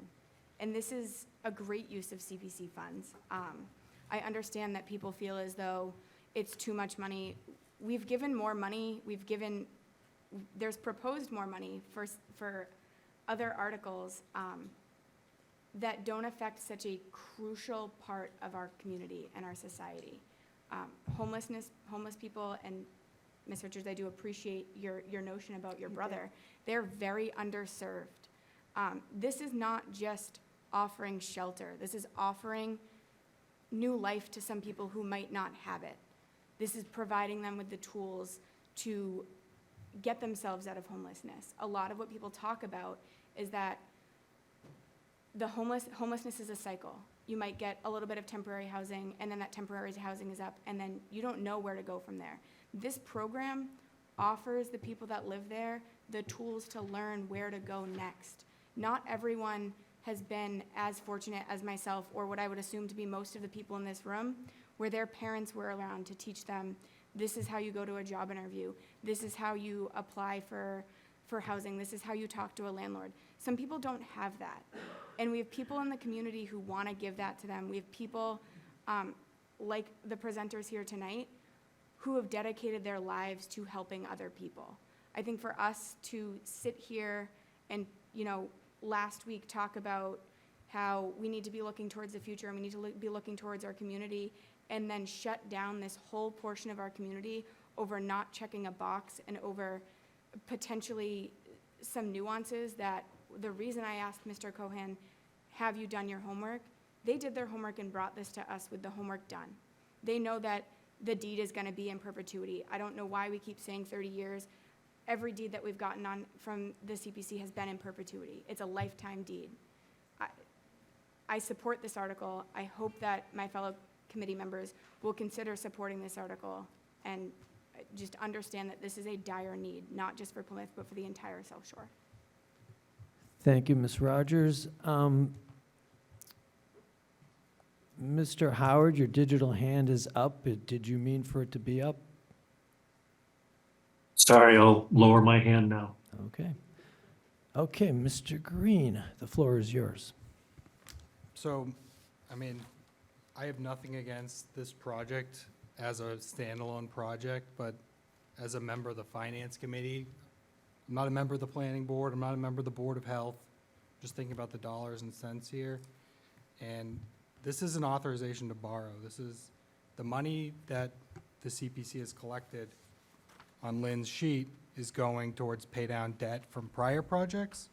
So saying this is money that the CPC has and is ready to go is not really what's happening here. This is an authorization to borrow. And I just think this whole bill, this is a huge bill, $10 million to borrow. And with the hesitation that we have, some of the members of the community, I just can't support this with the opportunity costs and other projects that could be coming down the pipeline. So I'll be voting no. Thank you, Mr. Green. Do we have any further? Mr. Lawler, before we take the vote? Thank you, Mr. Chairman. My pleasure. May I state that I am very sensitive to Plymouth's homeless situation. If we're going to spend Plymouth's taxpayers' money, I would like to have Plymouth residents, homeless residents, benefit. What I'm trying to do here is bring the facts to the table. I'm trying to bring the reality of the situation up front. It's you, the taxpayer, and it's the members of the Advisory and Finance Committee that are taking responsibilities of learning about this deceptive article. What do I mean about deceptive? Read between the lines. I thought I brought substantial facts to bear. This is not for the town of Plymouth. This article will not solve family homelessness crisis in Plymouth. This is not directed towards the poor homeless of Plymouth. Yet, this article wants us to pay $3 million of our tax money and not be guaranteed that our Plymouth family homelessness will benefit. How will this benefit our town? How? The article has nothing to do with helping the residents of Plymouth. This has nothing to do with the Plymouth homelessness situation. This has everything to do with helping a state agency that determines to occupy these facilities within a 20-mile radius. There is no guarantee for this facility to be occupied by Plymouth's homeless families. Let's not fall into the trap that we're paying $3 million for a national and state issue. Why should we, the hardworking taxpayers who pay that 1.5% to CPA funds, see those monies spent without reward to the Plymouth residents and the Plymouth homeless families? Why should we spend our money on the problem that's being masked? A problem that's not going to affect our homelessness people in Plymouth. I have done my best to make sure that we know what's going on. I have tried to uncover some of the half-truths that have been set in front of us. This facility/article has been presented is a deceptive failure. I've showed you evidence that the Plymouth Area Coalition does not decide. They do not decide as to the occupancy of these facilities. It's a state agency, and they do it on a formula. We've heard that there's no guarantee, specifically that Plymouth homeless families will be guaranteed acceptance into these facilities. This article is anything but a solution towards our town's homeless family population. We need a solution to our problem that addresses local family issues regarding the homelessness. And this article does not guarantee to address any issue of family homelessness in Plymouth. It's a waste of time and monies. Thank you. Thank you, Mr. Lawler. Any other further discussion before we go to the vote? Well, that's very good. All right. So we are voting on Article A, Affordable Housing, Plymouth Area Coalition for the Homeless. We are voting as a yes or a no whether we approve or reject this article. And we'll start with Ms. Butler. No. Mr. Cabana? No. Mr. Dunn? Yes. Mr. Howard? Yes. Mr. Lally? No. Mr. Lawler? No. Mr. Pizarro? No. Ms. Richards? No. Ms. Rogers? Yes. Ms. Shaw? Yes. Ms. Tompkins? Yes. Mr. Young? Yes. And Mr. Zubaroli? No. Mr. Green votes no as well. Oh, I'm sorry, did I miss you? Mr. Green, I am so sorry. Okay, 9 to 5, is that what you had? I have 6 to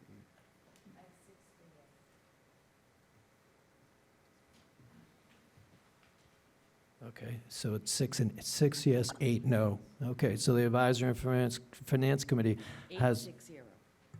Yeah, 860 has recommended to town meeting that we reject Article 16A by a vote of 6 for and 8 against and 0 abstain.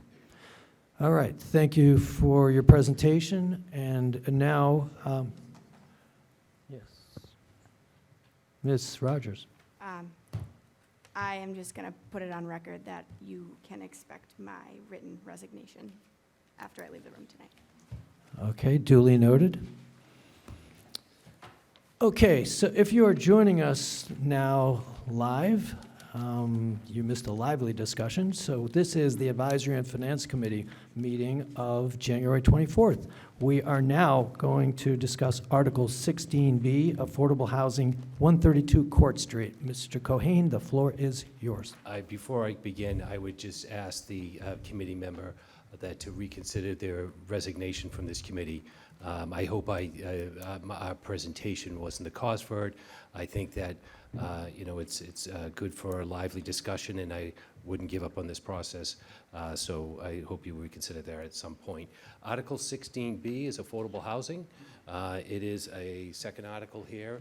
The application that we received came from Migreco, which is a private developer here in Plymouth. We've worked with that private developer at different times. This would be the third collaboration with the private developer in the town of Plymouth. The private developer built a property on State Road, 23 units. After constructing the units, he approached the Community Preservation Committee and the Housing Trust Fund for Plymouth to buy down those condo units, which we did. They own the building, they maintain the building, they have the financial responsibility of taking care of the building. There's a qualification process and a lottery for the units that they would have to require. Another unit complex that we worked on with was Carver Road in West Plymouth. There was another complex there of nearly 40 units.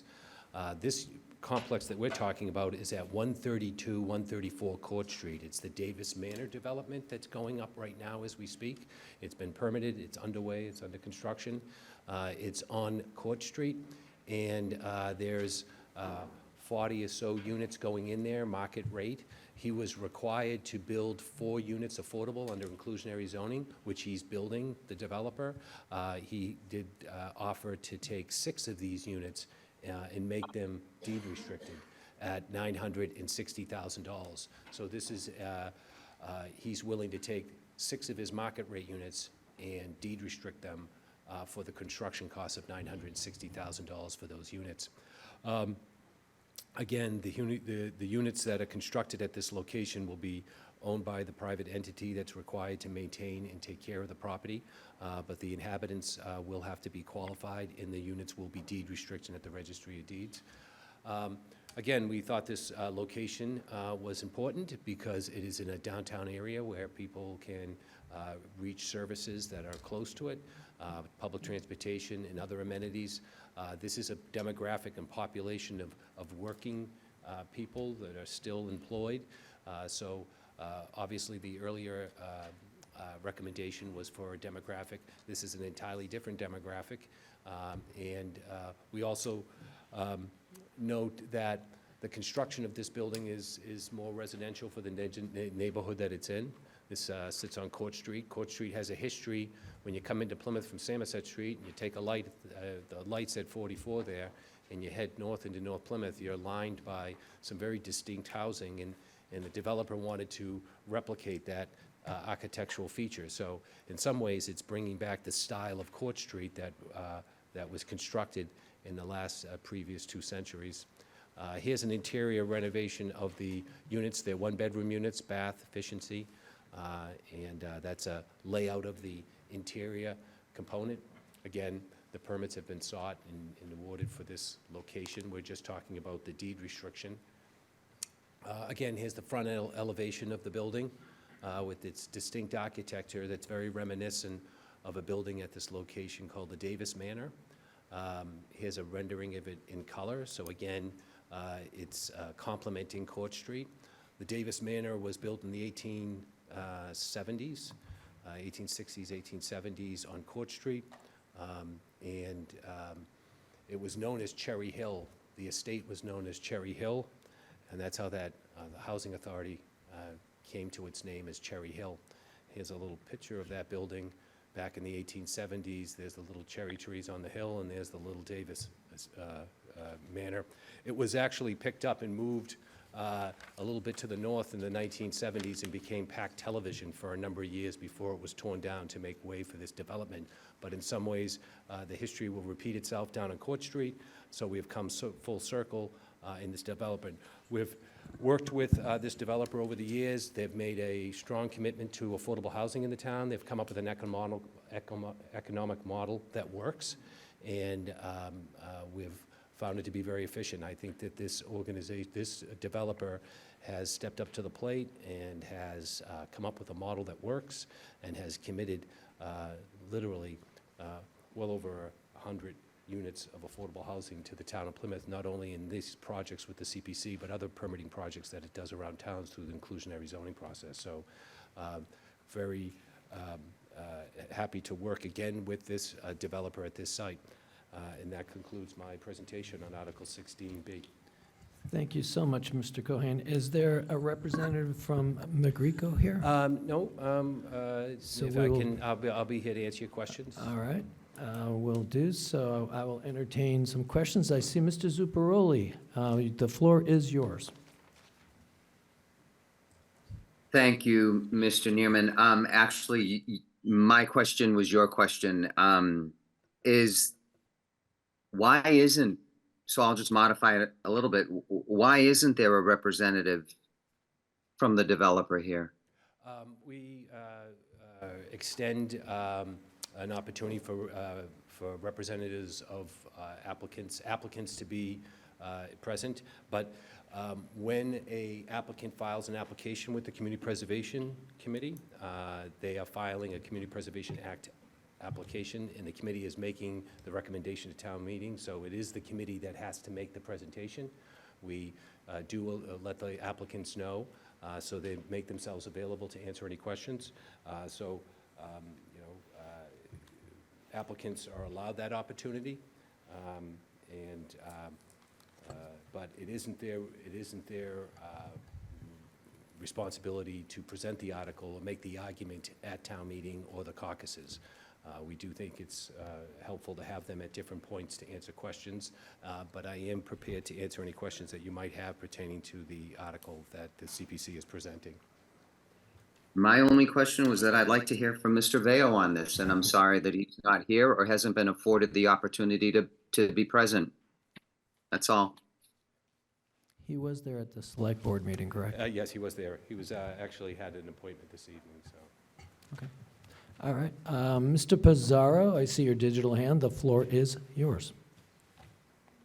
Thank you, through the chair. Mr. Cohen, 6 units will go against a SHI, correct? Yes, yep. Correct.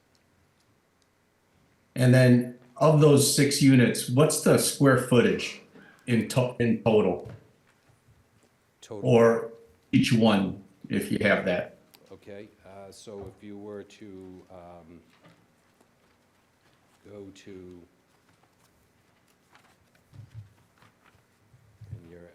in your handbook, on pages 52 and 53, the square footage is outlined in the architectural features. There is a standard in which the Commonwealth of Massachusetts requires the unit to be at least a certain amount of square footage, so they have to comply to that. There's a compliance requirement on the square footage that is required, so they can't file a restriction on a one-bedroom if it's not over 900 square feet. So these are the architectural drawings showing the architectural features over 900 square feet per unit. Okay, thank you for that. No further questions. Thank you, Mr. Pizarro. I see a digital hand from Mr. Howard. The floor is yours. Bill, just to confirm, the $960,000 ask is for 6 deed restricted units in addition to the 4 affordable units he's obligated under agreement with the town, Yeah, correct? Correct. So he has to do 4, and these 6 are on top of that. Thank you. Thank you, Mr. Howard. Do I have any further questions for Mr. Cohen? If not, I would like for Mr. Zuccaroli, could you entertain a motion to approve Article B, please? I'll make that motion. Mr. Lally, could you follow that up with a second, please? I second that motion. So we have a motion on the floor to approve Article B. Do we have any discussion? Seeing and hearing none, I will go through the roll call. So we are voting yes to approve Article 16B, Affordable Housing, 132 Court Street, or no to reject. So Ms. Butler, what is your vote? No. Mr. Cabana? Yes. Mr. Dunn? Yes. Mr. Green? Yes. Mr. Howard? Yes. Mr. Lally? Yes. Thank you. Mr. Lawler? Yes. Mr. Pizarro? Yes. Ms. Richards? Yes. Ms. Shaw? Yes. Ms. Tompkins? Yes. Mr. Young? Yes. And Mr. Zuccaroli? Yes. So we have approved by a vote of 12 to 1. 12 to 1. So the Advisory and Finance Committee has recommended approval of Article 16B, Affordable Housing, 132 Court Street. Okay, we are on to Article 16C, Affordable Housing, Cranberry Commons at Red Brook. We'll turn the floor over to you, Mr. Cohen. Mr. Chairman, I know the night has been progressing, and it's a little after 9. I do have Article 16D, which is Jenny Pond. I have town staff here, and I thought maybe if there was an accommodation that we could... I will make that accommodation. Okay, so I will move to 16. and So we are present- now discussing Article 16D, Okay. Open Space, Jenny Pond, Town Brook Trails. Mr. Cohen, the floor is yours. Okay. Here we go. 16D is Jenny Pond Town Brook. This is a open space. There's a subcategory to open space. Housing doesn't have a subcategory. Historical preservation doesn't have a subcategory. But the three uses of housing, historical, and open space does have a subcategory, which is recreational in nature, and this is what we're looking at. In this Article 16D is really a culmination of nearly 25 years of work by the Office of the the Department of Marine Environmental Affairs here in the town of Plymouth. Their work to restore the riverway that we know as our town brook back to a condition that we haven't seen for nearly 400 years, taking down dams, returning the riverway so the migrating fish can make its way upstream, and at the same time improving the parks along the town brook, buying up land along town brook to allow us to go after federal and state grants to enhance the waterway and its human interaction with parks and trails. So this is really a culmination of 25 years in this generation, in this time, improving this resource in our downtown area. But a lot of the work in Jenny Pond and Town Brook and Brewster Gardens go back nearly 100 years, but we're focused on the last 25 years, and this application for $3 million is to do something that we haven't done for nearly 60 years in this location. 50, 60 years we haven't gone down there and improved the access points along our town brook, making them more ADA compliant, bringing in the lighting to get people from Brewster Gardens up along our town brook and into Jenny Pond area. There's a bridge there that the CPC on previous articles has put money forward for dredging and bridge repair. This would bring that to fruition, and also continue to remove obstructions along the riverway. The last remaining obstruction is the fish ladder, and there is a proposed fish bypass for that. And David Gould from the Office of Marine Environmental Affairs is here tonight to walk you through his brief presentation on 16D Jenny Pond. David Gould is there. David Gould. David Gould is at the computer, and he's now putting up his slides. He has the first one. He's first got to skip that button, go up to that one. But it is an amazing thing to see the work that's gone into our town brook. It's a major economic engine in our downtown, feeding our harbor and our industry. So, David, there you go. Good evening, everyone. David Gould, Director of Energy and Environment. I will try to make this as brief as possible, while also trying to provide the background necessary for you to properly review the request. As Bill mentioned, this is a request from CPC for some funding to improve Town Brook Trail. A little bit of context, we've been doing an awful lot of work in and around Jenny Pond area, so it's part of a larger scope that also includes some recent improvements to improve the parking lot, the lighting, as Bill mentioned, the dredging of Jenny Pond, as well as the bypass channel and some dam repairs, all of which need to be done. There are two main components of this particular request.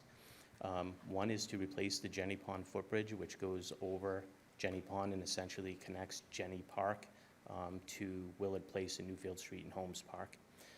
And then there's the proposed extension and improvements of the path from just behind the gristmill, where our proposed Nature Like Fishway would end, to Brewster Gardens. The reason we'd like to do that is we would prefer not to do a series of serious upgrades along Spring Lane and behind the mill and then just end and leave it in an existing condition. I'll show you some of the photos that will illustrate that a little bit better. Back in 2019, when we did the Holmes Playground dam removal and the park upgrades there, we made sure that everything within the park, the sidewalks on Newfield Street going down to Willard Place, were all ADA compliant. That recent work that was done in the parking lot at Jenny made sure that those sidewalks in the parking lot is ADA compliant. The footbridge that connects the two is not. And so we'd really like to get that done so that folks with any issues, mobility issues, would be able to traverse that area. The footbridge, as I mentioned, would connect the two parks, and the trail work would go from essentially behind the gristmill to Brewster Gardens. This just briefly shows you the area in which I'm talking about. This is the skate park and the basketball court at Holmes.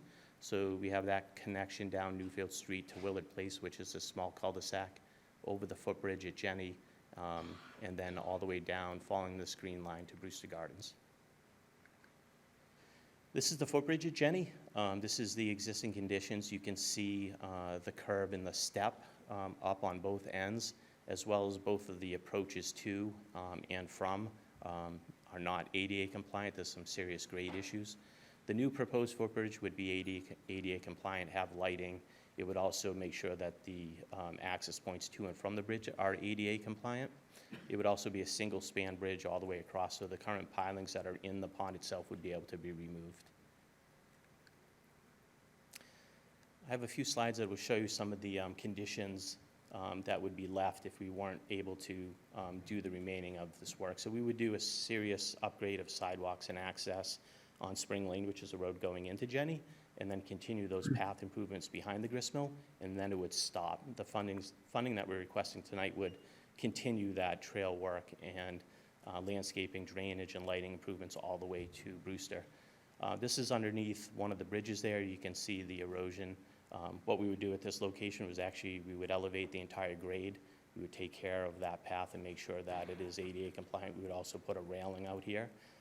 And by raising the elevation and doing all of that, we ensure that it wouldn't flood out at any point, so it would always be accessible. One of the drainage concerns, especially this time of year when you're out, is the drainage goes over, because there's so much high groundwater, it goes over these paths, and then in the winter conditions like we have now, it would freeze. So it's very difficult for a lot of folks to walk down here when the entire path is frozen and icy. So whether or not you're a resident or a tourist, it can be quite treacherous to walk through this area in frozen conditions. This is one of the approaches to the Market Street Bridge. You can see some of the stones falling apart as you approach in that support wall. The conduit that runs along the railing is in pretty rough shape. We want to replace all of that, including that railing, and make sure that that is a smooth, accessible surface with proper hand railings. This is another location showing the kind of sinkholes that are starting to develop along the path. And so some of the things what we're looking at doing, this is a design that would show some of the fish and wildlife that you find down at Townbrook for one of the overlook areas. This is the proposed path that would be coming down off of Market Street. Market Street is right here. And to give you some context, the gristmill's right about in here where my red dot would be. We would redo that entire path and make it ADA compliant again. The existing path up to Market Street is not, and we would redo the path that currently runs along Townbrook itself. Drainage improvements, lighting, new pathways, surfaces, as well as new landscaping. This is a particularly wet area that's between Market Street and Main Street Extension Bridge. There are those three small streams that we all know that go from the toe of the slope down into Townbrook. Essentially what we would be proposing is a slightly elevated walkway that would be above all of the water, so it wouldn't be able to cascade over it.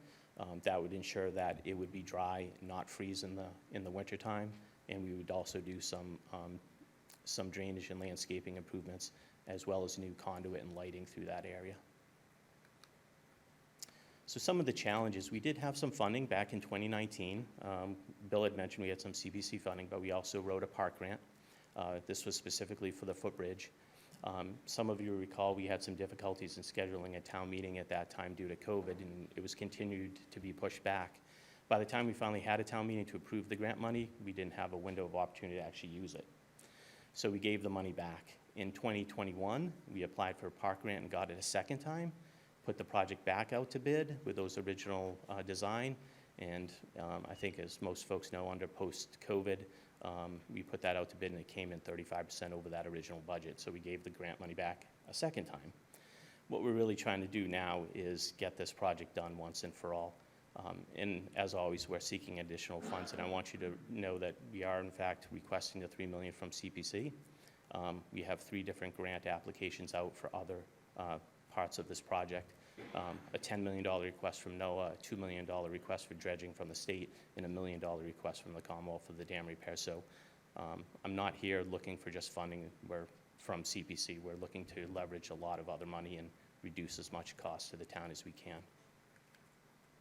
So in summary, if that $3 million request, we would look to expend about 1.3 for the footbridge and get that project done. It's about 1.6 for all of that landscaping, drainage, and other work that I just mentioned. The NOAA funding is pending. That would be the Nature Like Fishway, but to remind folks too, the Nature Like Fishway is also in a large spillway for the dam to bring it up to dam safety standards. So even though it's an ecological project, it would help us meet our dam safety standards.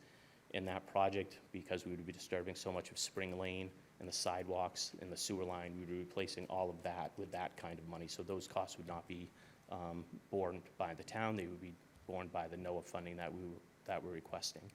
And as I mentioned, there's a state grant for a pilot program for freshwater dredging for the first time. So we're certainly applying for that funding as well. So with that, I will open it up and hopefully be able to answer any questions you all may have. Thank you, Mr. Gould, for that fine presentation. I saw to my left, Mr. Green, the floor is yours. All right, I got two quick questions. Hopefully they're easy ones. On the bid proposal, I saw that the low bid that was selected has basically a giant hole in their proposal. As far as, I think it was a lot of the like conduit repair work.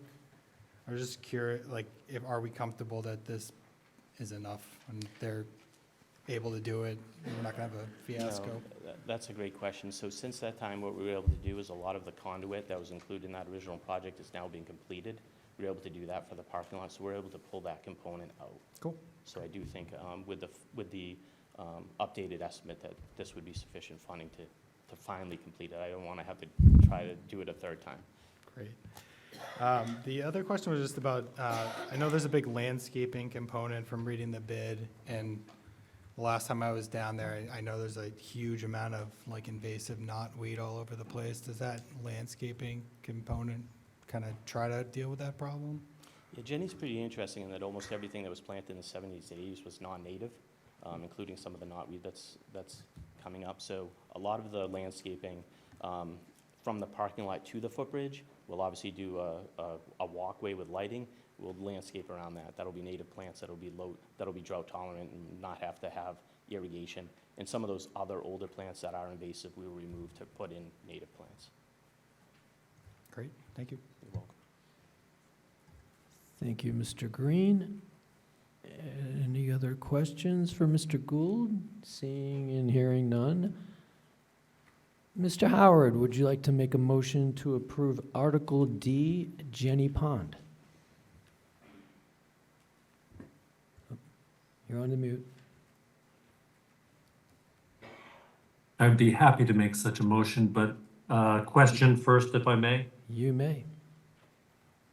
Mr. Gould, if this board was to approve the work other than the bridge, the Jenny Pond footbridge, would it be possible to move forward with that work this year or this budget year? So what we would do in the terms of timing of the two projects, if we were to receive the funding for the footbridge, we would do the footbridge in the fall and winter, the upcoming fall and winter. And the proposed additional path work would be part of the dam repair and bypass project, which would be the following winter. We're obligated to do work in fall and winter because we're not allowed to do a lot of work in and around the stream because of fish passage. So we have to do that in winter conditions. Just one other thing on that. One of the things that the CPC tries to do is get applications in front of the town meeting sooner rather than later, so that we can acquiesce to the finance department to structure how we pay out for our recommendations. Obviously, getting in front of you with articles like earlier tonight for Stevens Field and Pilgrim Hall were previous recommendations to town meeting. So when you vote for something like this, we have a plan to come back to future town meetings as David goes about his work, looking at opportunities to buy down the authorization that you're giving us at this town meeting. So the sooner we get them in front of them, the more town meetings we have to come and buy down that obligation so that we're operating from available funds. Mr. Chair, Yes, are you ready for a motion at this I time? am ready for your motion. I move to approve Article 16D, recreational trails, Jenny Brook, Town Brook. Thank you very much for that. And a second from, how about Mr. Young? We have a Mr. split. Lally. All right, I'll Mr. second the Young motion. has seconded that motion. Yes, we have a comment from Ms. Shaw. I just want to say, that I really like this project. I live on Newfield Street. I walk that area often. My son is disabled and sometimes uses a mobility device. And when we try to pass people on that part of the trail, sometimes a wheel gets caught and I feel like I'm going to lose him in the water. It hasn't happened yet, but I really appreciate the work that you're putting into making that ADA accessible, and I look forward, I hope that my committee votes to recommend this at town meeting. Thank you. Thank you. Thank you for that comment. Any other discussion? No? Very good. So now let's go to the roll call. We are voting on Article D, Jenny Pond. A yes vote is to approve, or to recommend to town to approve this grant for $3 million. Sorry. $3 million. And a vote no is to tell town meeting that we reject it. So how do you vote, Ms. Butler? Yes. Mr. Cabana? Yes. Mr. Dunn? Yes. Mr. Green? Yes. Mr. Howard? Yes. Mr. Lally? Yes. Mr. Lawler? Yes. Mr. Pizarro? Yes. Ms. Richards? Yes. Ms. Shaw? Yes. Ms. Tompkins? Yes. Mr. Young? Yes. And Mr. Zuparoli? Yes. And passes unanimous, 13 for, 0 against, 0 abstained. So the Advisory and Finance Committee has recommended that the town approve Article 16D. Now, we will drop back in our alphabet to Article 16C. Thank you. Mr. Cohen, the floor So is 16 yours. KC takes us to page 55, and it's a recommendation, a community preservation. I just want to, could I get a minute to get the different presentations? Here we go. Absolutely. That would not be the one up, the CPA one, if you want to put that one back up. Okay, get it right in front. Got a little technical difficulty here. So.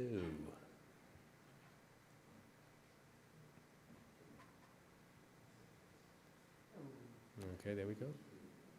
Okay, Article 16C, page 56 of your briefing book. It is a Community Preservation Coalition, Community Preservation Committee recommendation. Here we are. Thank you, David, for getting me back to the right page. It's affordable housing recommendation at Cranberry Commons at Red Brook. This is a facility that was developed over a period of time in southern Plymouth. There's a request for $4 million of CPA funds to build a 52 unit affordable deed-restricted units that will go towards the count. And it is being, the property is being developed by the Grantham Group that we'll hear from tonight.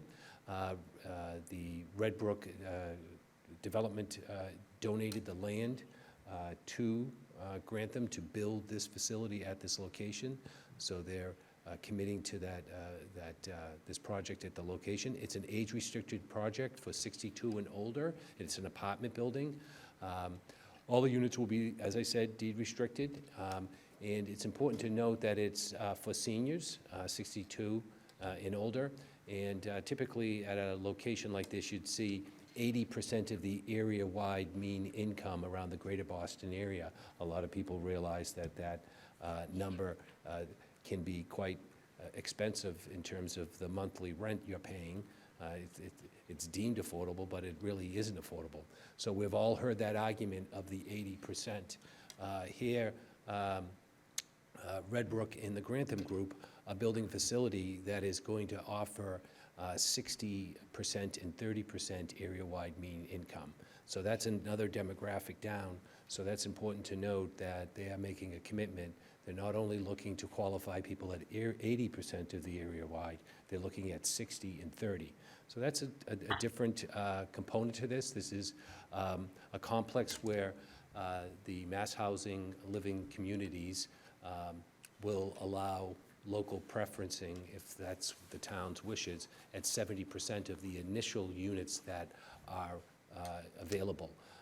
So the initial occupancy of it will go local preference up to 70%, but as they transition in and out, they're not required to keep to those numbers. It's really the entity that comes forward in that rental lottery process.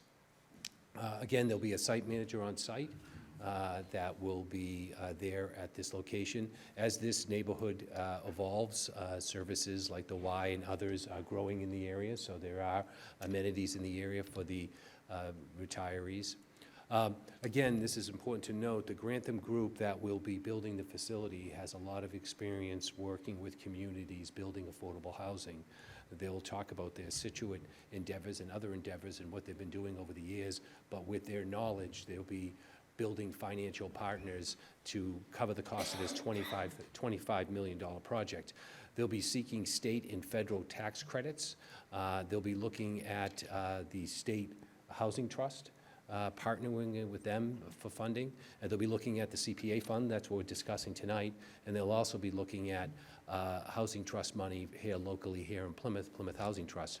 So that's important to note that they're bringing all these partners together, leveraging what money that we have, finding other resources to make this accommodation in Plymouth and building the community housing that we need, but finding other funding sources other than the CPA in the town. The way that this process works is that the project will return a portion of any construction cost savings in annual net cash flow to the CPA fund. So as they go through their construction, any money that isn't utilized, there's a calculation where it comes back to the town, and also when the building becomes operational, there's an annual net cash flow there, and there's a, based on who put money in, they are awarded a certain amount of money back if the project is allowing that to happen. Again, I have here Walter from the Grantham Group. I'd like to introduce their presentation. Give them a minute to put up their PowerPoint. If you hit the button, there you go. Could you please state your name? Thank you. My name is Walter Ohanian, and I'm the Managing Director of the Grantham Group, and I'm joined here today with Michael Cucchiera, who is our Director of Development. Mr. Chairman, fellow members, thank you for the time to speak to you today. I appreciate it. Just want to make sure. Okay. Yeah, that's okay. And how do I? There we go. Okay, great. So Grantham is a Massachusetts-based developer and management agent of affordable housing, whether it's senior housing or assisted living. We not only develop our projects, but we also are the management agency to these projects. And in addition, between all the communities we have developed, we have nearly 600 employees throughout all of those companies. And of the units that we've developed, which is over 500 of those units, all of them are counting towards the state's 40B requirement. All of them count towards this, towards subsidized housing inventory. We have a very strong reputation with state agencies. We had mentioned, besides applying for funds here tonight with the CPA and the local Affordable Housing Trust, we'll also be going to the state as well. We have a very good relationship with the Executive Office of Housing and Livable Communities. They have continued to fund the projects that we've put forth towards them. We also have great development partners that we've worked with. We work with a lot of cities and towns. All of our projects are within the state of Massachusetts. And they have all been pleased with the work and what we've been able to provide to them. We've also worked, we've actually been brought into projects by both Mass Development, and we've done some financing with Mass Housing. Just to give you an idea with Mass Development, they had brought us into projects to help redevelop areas of old state hospitals. So we've done that in both Northampton and Belchertown. Just before COVID and under Governor Baker's administration, we were awarded a citation by the governor thanking us for the amount of affordable housing units that we've been able to produce. and we're pleased to be able to get a citation from him. And just recently, just so everyone knows as well, besides state partners and cities and towns that have brought us in, we're fortunate enough just recently through, I guess really it's a nationwide search. The Brockton VA is looking to have affordable housing on their campus, and through all of the people that were looked at, they actually chose Grantham. So we're thrilled to have that honor. So why are we here tonight? We're here to talk about Cranberry Commons. It's a 52-unit senior 62-plus affordable housing project. This will be a 3-story building. These will all be 1-bedroom units. They will all be deed restricted in perpetuity as affordable. All of the units, as I had mentioned previously, will count towards the town's 40B. It will count and be eligible for the SHI. So what makes this project unique, and really one of the reasons why we're here tonight, these aren't just 80% low-income units, which can count towards the SHI.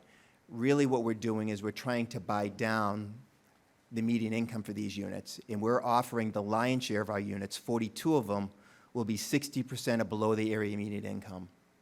And that's really, it's just a true testament to what we're trying to do here for the town of Plymouth and the types of residents that will be living in this project. The project will be financed through a variety of mechanisms. We talked about the federal and state tax credits, home funds, CPA funds, as well as conventional debt as well. This project will have approximately $4 million worth of debt on it. The project site will be pad ready with including all utilities on the project, and that's being donated over to us by Red Brook, which we're pleased with. And the total development for this project is about $25 million. What I'd like to do is I'd like to tell you a little bit about the project itself that we're proposing here, and it's also similar to one we're doing in Situate. So I'd actually like to bring up Mike Cucchiera to talk a little bit about the types of residents that will move into our project. Right, so by and large, with our project that we did in Situate, we discovered that most of our tenants were locally, like 95%. So what we're proposing here is a similar project to what we built in Situate. We partnered with the Situate Housing Authority in Situate back in 2017 to build the Lawson Green project. So I'll bring that up. You know what, we're batting out of order here somewhat. Oh, sorry. So maybe we'll run through this, and then Yeah. I'll jump into Situate. Yep. So it's a 3-story building, what we're proposing here at Red Brook. It's a 3-story building served by an elevator, fully sprinkled, high energy efficiency. Actually, to apply for the state tax credits now and the federal tax credits, they want to make sure that these buildings are energy efficient. They have a green initiative to them. No fossil fuels will be used in these. These will be mostly by electric, and they will be EV charger ready for any residents in the future, and they'll also be solar panel ready on the roof as well. This will have a great room with a gas fireplace for the residents to be able to congregate within the building outside of their apartment. It will also have an upper floor multi-purpose room so residents can enjoy a larger area, whether it's to maybe host a bingo, whether it might be to be able to host a community meal amongst themselves, to be able to use the room to bring in for their families that they want to entertain. Also, we're on the property itself, as you know, we're close to the community garden, and we're hoping our residents will be able to participate in that. This will have 24-hour security and an access system, so safety for the residents to be able to come in and out of the project, and then also walking past to the village center. Just to kind of give you an idea of where the building is going to be located, it is off of Wareham Road and where the apartments currently are at Red Brook, and across from the playground and across from the town meeting house, which is down in the center. Very close walking distance to the YMCA and other amenities that are available to the residents as well. This project will also completely encapsulate all of its own parking. There'll be enough parking. It will actually exceed the parking requirements of the town. It will have enough parking for all the residents and visitors that will be there. These units will be approximately 690 square feet. They'll all be fully ADA compliant with walk-in showers. There'll be a breakfast bar, a dining room, and a living room with high-end finishes. Even though these are low-income units, they're really built towards market rate standards.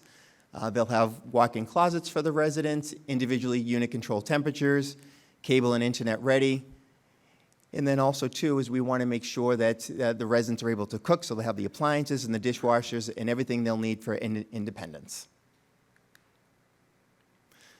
It's nice to be able to see what the inside of the building looks like as well, so we wanted to kind of give you some snapshots of what we anticipate this building being able to look like, which is similar to a project that we have in Situate. So here on the top left, you'll see the living room area with the fireplace, and on the top right, you'll see that as well. A nice room as soon as you walk in, that home-like setting. On the bottom left is you have, when you're coming through the front door, maybe you need a little area to sit. You might be waiting for a loved one or gator or someone who's coming to pick you up. You have a little sitting area that's there. And then we talked about that great room for the residents as well, a little area for them to be able to congregate amongst each other. We also have the full cooking appliances, which we can see here on the top left with the little raised bar area that we have on the lower left. And then you can see the living room with the nice big windows, bringing in a lot of light. That's actually a residence room in our Situate project, who was fortunate enough to be able to let us take some pictures of her beautiful room, her apartment.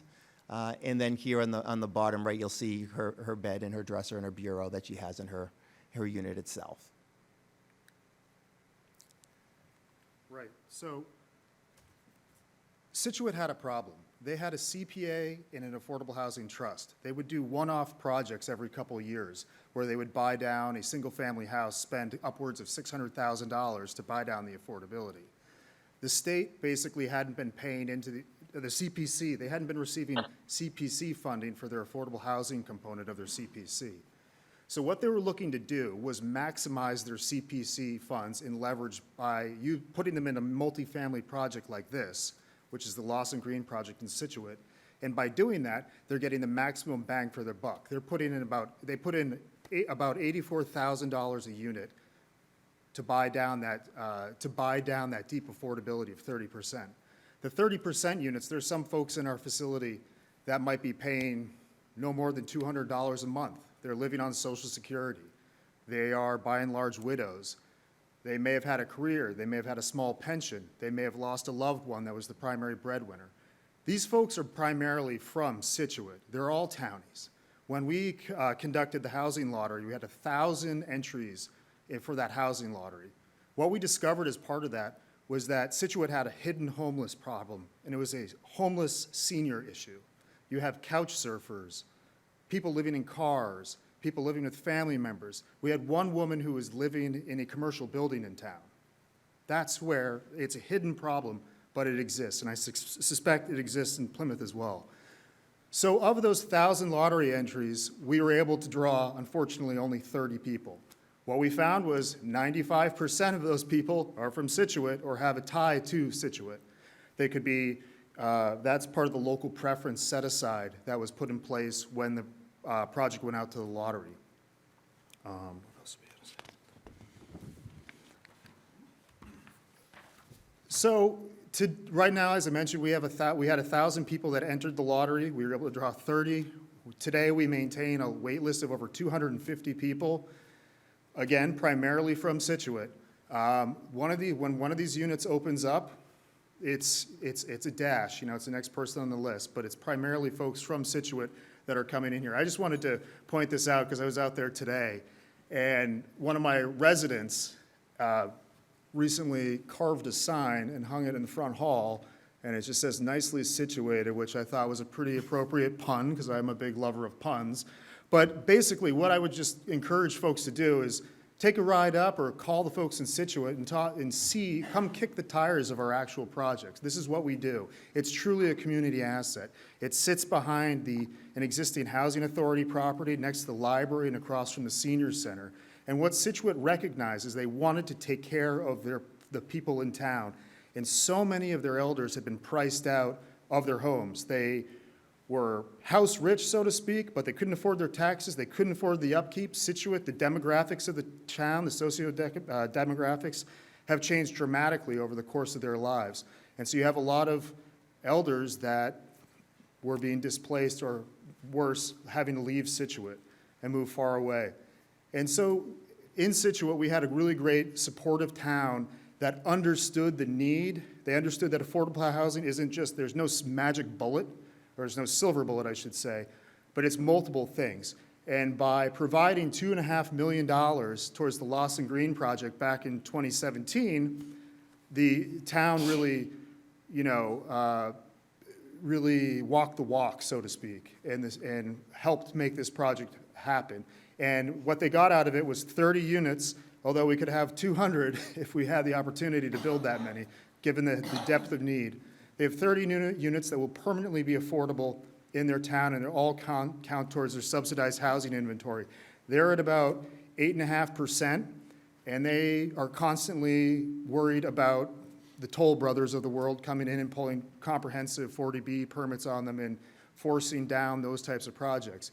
While this was just a drop in the bucket, it certainly helped, and we've been working with the town to explore other options to develop further projects using the same CPC mechanism. Because at the time when this project was built, it was completed, miraculously, it was built during COVID. It was delivered under budget and ahead of schedule, which was a remarkable feat. We had construction savings that we gave back to the CPC and the Affordable Housing Trust.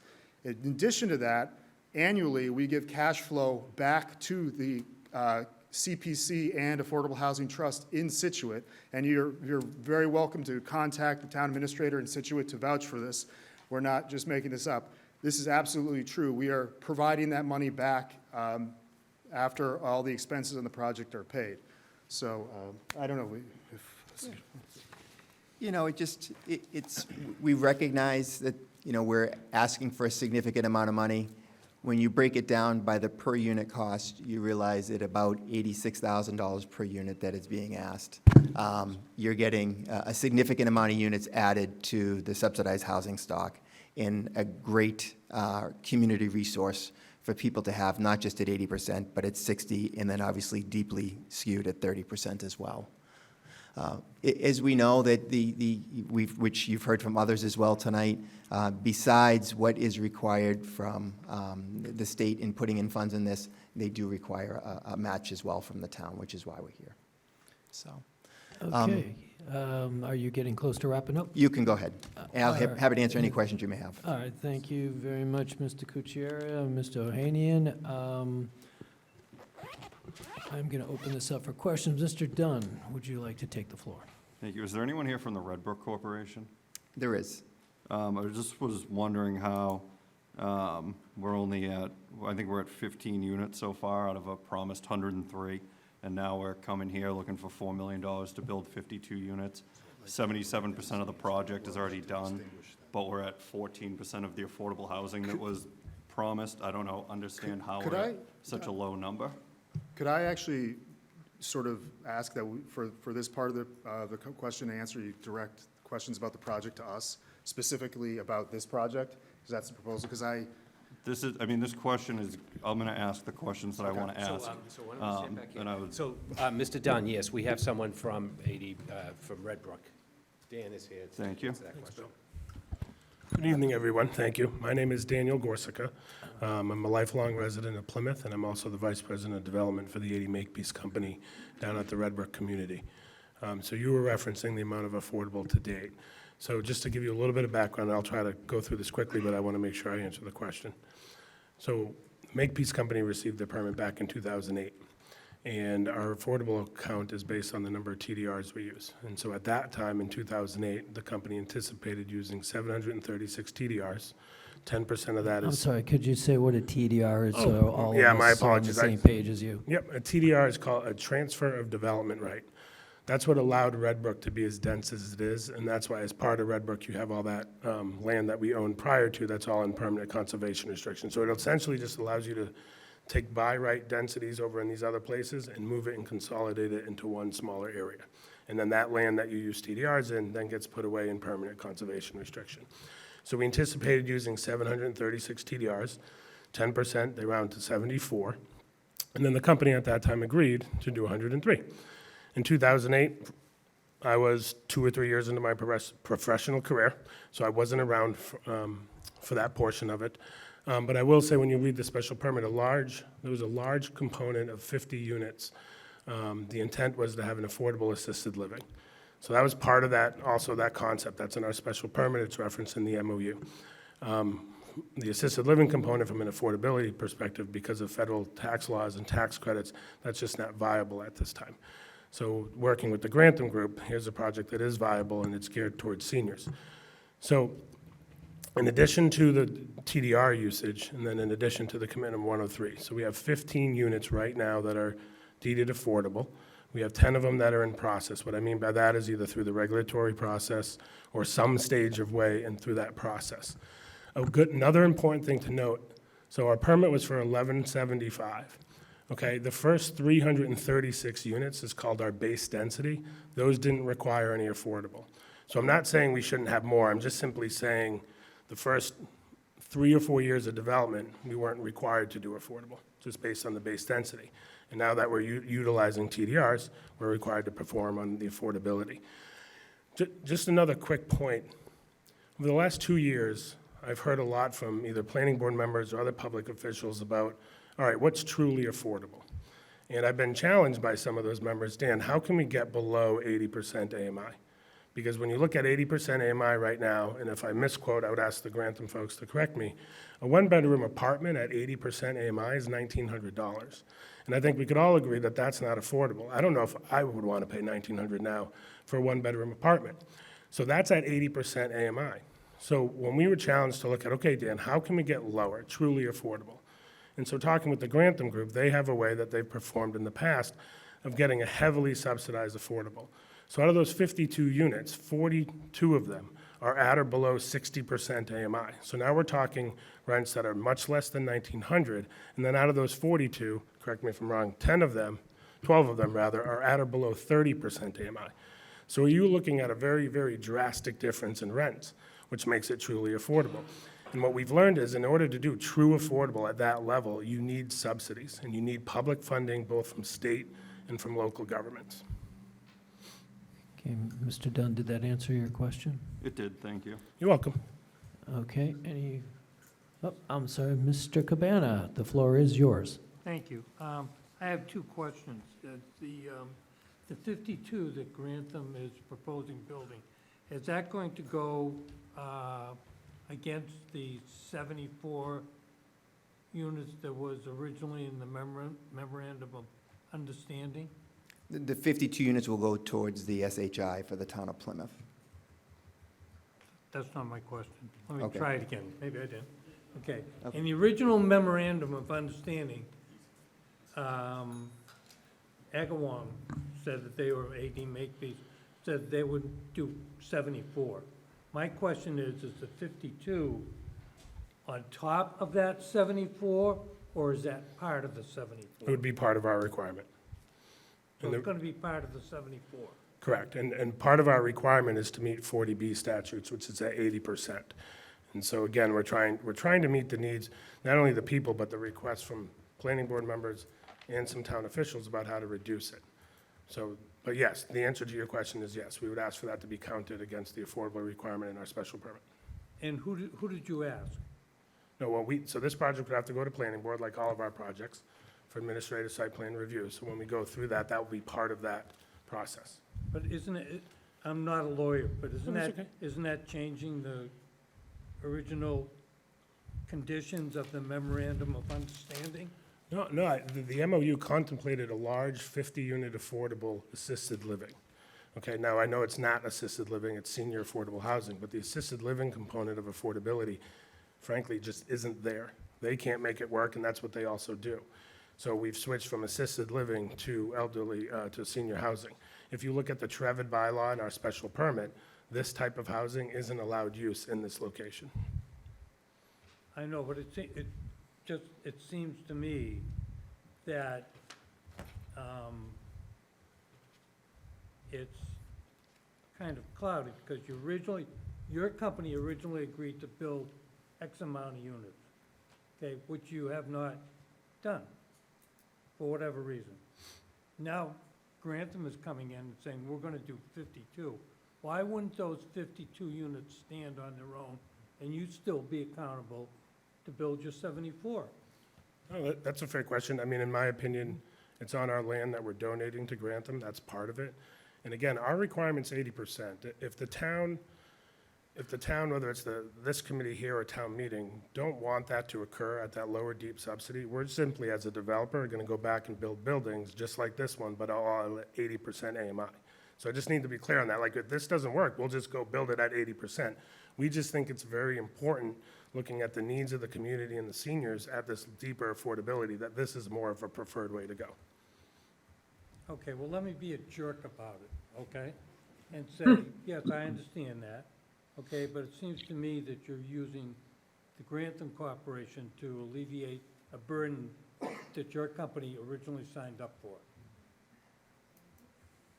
So I'm a jerk, You're not being jerk, that's your opinion, that's fine. okay? All right. Second question is there a financial relationship between Agawam and Grantham? No. No. Okay, thank you. You're welcome.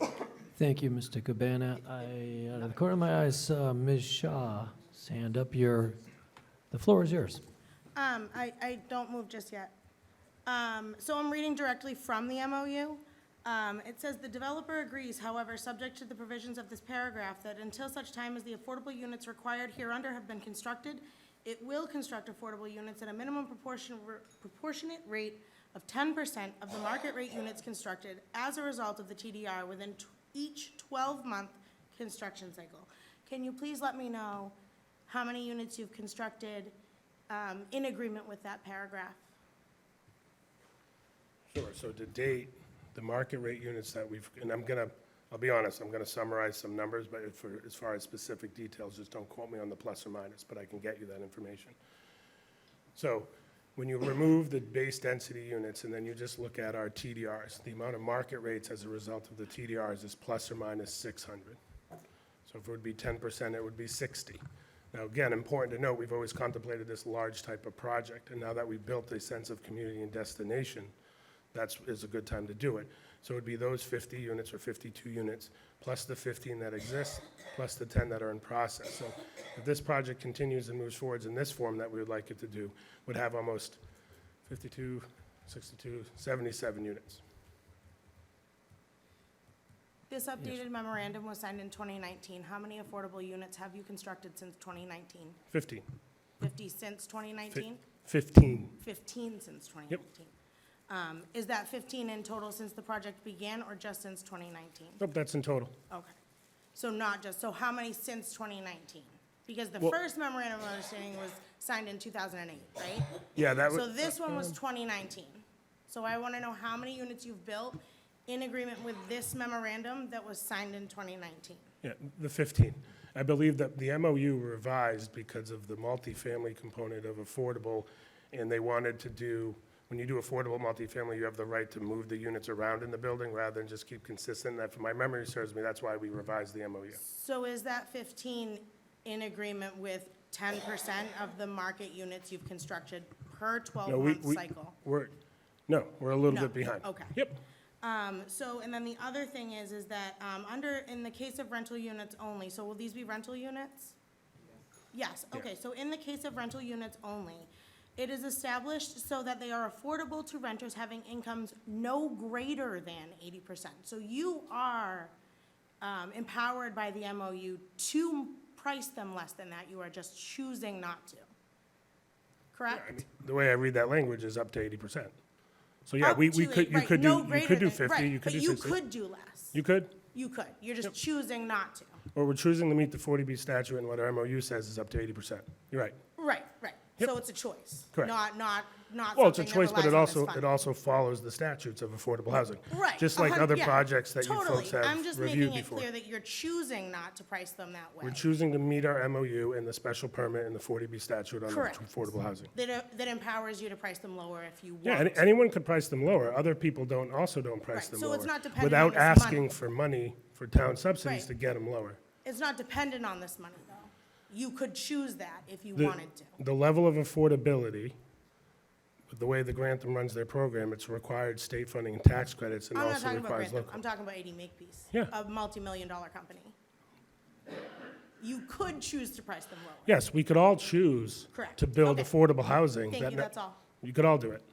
Okay, thank you, Ms. Shaw. I'm going to Mr. Howard. I saw your digital hand. The floor is yours. Thank you. Is it correct to say that this project, as proposed, will be located at 237 Wareham Road? Right now, I don't, that's an address we use just to identify kind of the center. So the address, I'm not quite sure what the address on Wareham Road, but this project's located on. Will the project be on the existing open space behind, I don't know how to describe it, but The meeting house? yeah, behind the meeting house? So when we first started this process, we did propose this location here. After listening to comments and feedback from the residents, and then also having a meeting with them virtually where they're able to review the presentation, ask questions, with all their concerns related to parking or facilities and access and size of building right next to existing homeowners. Can't hear you, can't not hear you. Okay, I'm sorry. So behind the meeting house was the existing location, but after having meetings and listening to feedback, we relocated the project to the other side of Wareham Road here. So it's right on the corner of, this is Wareham Road going up and down the page, and then River Runway is this one which goes out to Bourne Road. When was that decision made to move the location? So we had our resident meeting, I think it was Monday, January 8th. We got feedback from there. We also were invited to give an informal presentation to the planning board. They also had comments about the location, more geared towards, you know, have more meetings with your residents and listen to those folks. So after those two meetings, and then looking at the viability of the site, that's when we proposed to move it. So it was, what is that, a week or so ago? Earlier this week? Sorry, thank you. So Monday, what we ended up doing on Monday is we had this concept done, and then we sent it to our community to get feedback on there. And to date, on the location element of the world, that most of the feedback has been positive about its location. Okay, I'm going to go back to Mr. Howard. I'm sorry to interrupt at that moment. I just wanted to make clear that this has been a That's fine, last-minute change. Steve, thank you. So with that new location, will the parking, some of the parking still be backing out onto Wareham Road? No, there's a parking lot that's there that's sufficient enough to be able to park all the cars that are associated with the apartment complex. So there'll be no parking on Wareham Road? Well, I mean, they're not associated with the apartment complex, no. It didn't look that way from the illustration that I just saw. So if you look at the yellow- illustration up top, that is parking that's associated with the apartment complex that's up top of us. Okay, so all parking would be in that parking lot that's shown in this illustration. And how many spaces per When you're on the projection. are So, Bruce, allocated to each unit? they can't see this? How many parking spaces are we creating okay. for these So, 52 How m- units? The parking ratio right now is 1 space per unit. The initial requirement from planning department was a half a space per 1 unit. I think everyone agreed that that's not enough. So now we have 52 parking spaces for the 52 units. I think the on-street parking that you might have been looking at is for another site further north. We do propose in this plan 3 parallel parking spaces along Wareham Road, which is just consistent of the parallel parking that's further north of here. Okay, so no guest parking is provided for this building? There's only 60 to 70% of the residents will actually have cars, so there'll be plenty of space for visitor parking. I think your estimate on that is incorrect. Well, but we can use the estimate based on our other complexes, so. Yeah, well, And the other let's not complex forget was either is closer to the downtown. town This mandate is only a half 20 per miles unit. outside of town. Okay, Not Mr. 20, Howard, but what was your, it's- we couldn't hear your comment. Well, okay, so, Mr. Cohen, just looking at the wording of Article 16C, it says the sum of 4,000 to grant a loan to Grantham LLC. Is this a loan or is this a gift? I'm sorry, you didn't have my full attention. In the wording in Article 16C, second row, it says the sum of $4 million to grant a loan to Grantham Group LLC. Correct.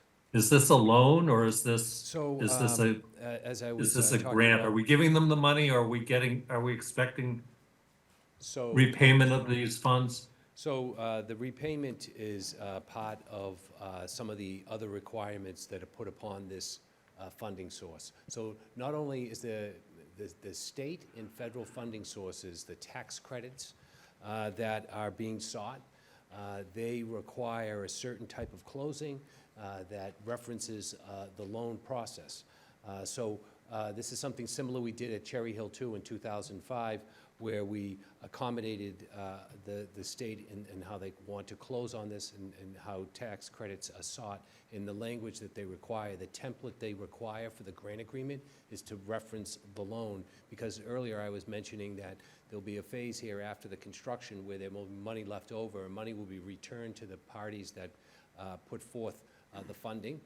And then later on, when they start to get a revenue stream, there's a certain amount of money that is given back to the funding sources. So not only would the CPC be a recipient of these revenues, but so would the Plymouth Housing Trust and the other funding mechanisms. I'd like to have Walter, maybe Walter. But there's no guarantee of those funds So coming let me back to sort the of shed light town, on is why there, Bill? why the grant is treated as a loan in a tax credit structure. It's really, it implicates really mundane IRS rules, but basically, if you were to give every tax credit project, every affordable housing project that's built in the Commonwealth and in the United States is considered to be a taxable project, because the largest source of subsidy to offset the capital costs associated with building affordable housing comes in the form of federal low-income housing tax credits. Because there's a taxable structure involved, a grant that would come into that taxable structure would be from a local source, would be taxed by the IRS. So the way the affordable housing industry has dealt with this issue is they've taken grants, and the intent of the grant, which is to buy down the cost of the capital cost of the project, to put them into the project in the form of low, loans that are basically paid back on the basis of available cash flow. They're called cash flow loans. They're very standard within the industry. It's a common practice. And in Massachusetts, we have something called the Mass Docs closing process, where HLC basically will structure a transaction where you have basically all of the funders that are in line that provide money to it. They say, hey, if this project does well, we want our piece of flesh from it. And you have to say, well, that's the cost of taking the king's money, you know what I mean? You have to pay back. So the state has a piece of it, and also the town would have a piece of the residual cash flow that would come from this project. So it wouldn't, it's not a loan in the sense that it is a loan, but it's not a loan in the sense that you're guaranteed at day one that you're going to be paid back in 10 years' time. It'll be a note that'll be out there for about 50 years. And it will be paid, the principal balance will be paid, it'll be non-interest bearing, and it will be paid down on the basis of available cash flow. And to that end, that's exactly what's going on in Situate right now. Every year, at the end of the year, we strike a check to the Affordable Housing Trust and the Community Preservation Committee, and we return their loans to a portion of their loans. Last year it was, I think, $25,000 between the two. So it's not very good. So last year, what percentage of the money from Situate was returned to the town?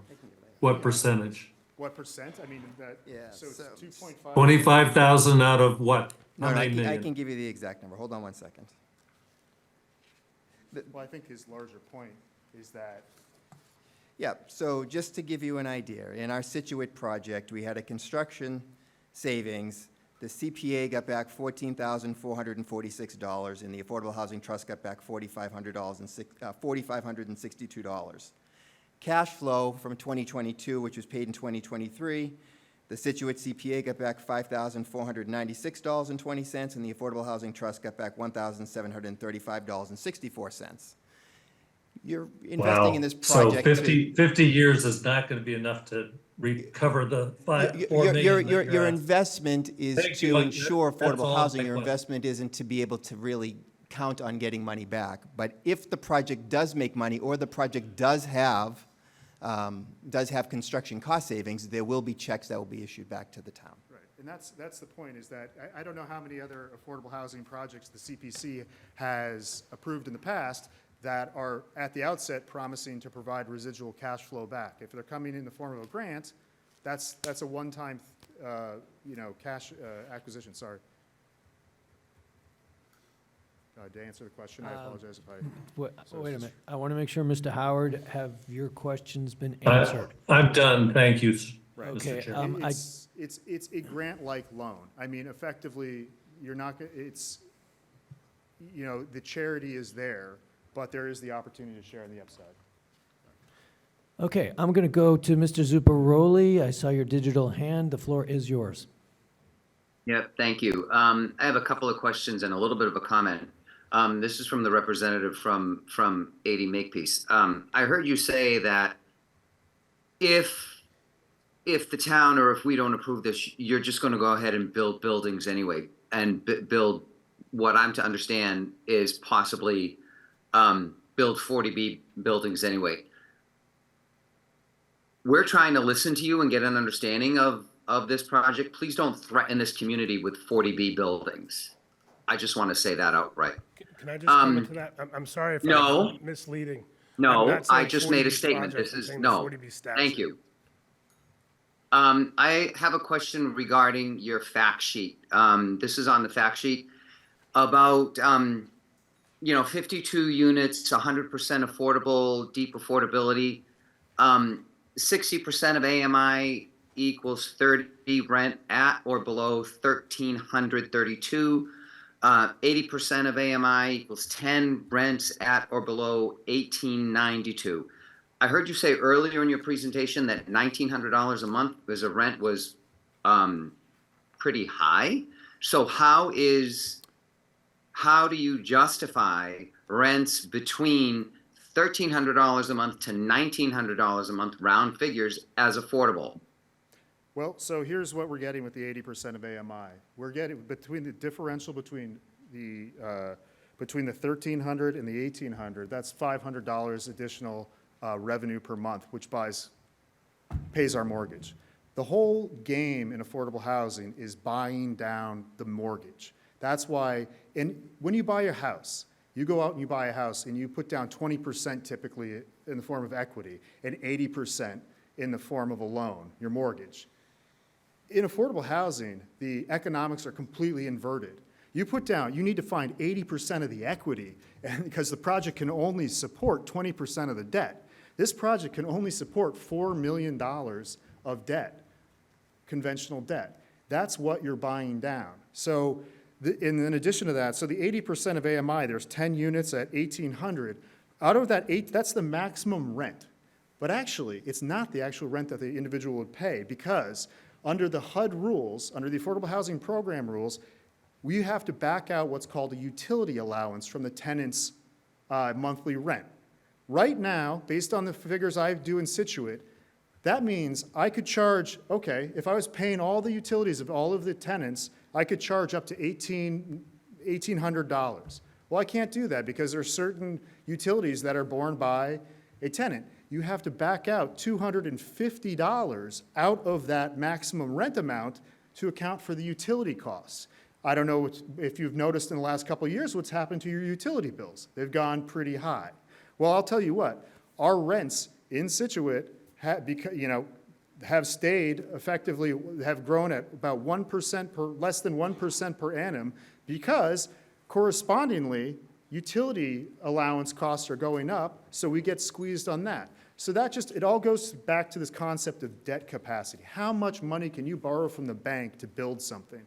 That's why you build a market rate project that can support, all that debt, because people are paying $5,000 a month for their 2-bedroom unit.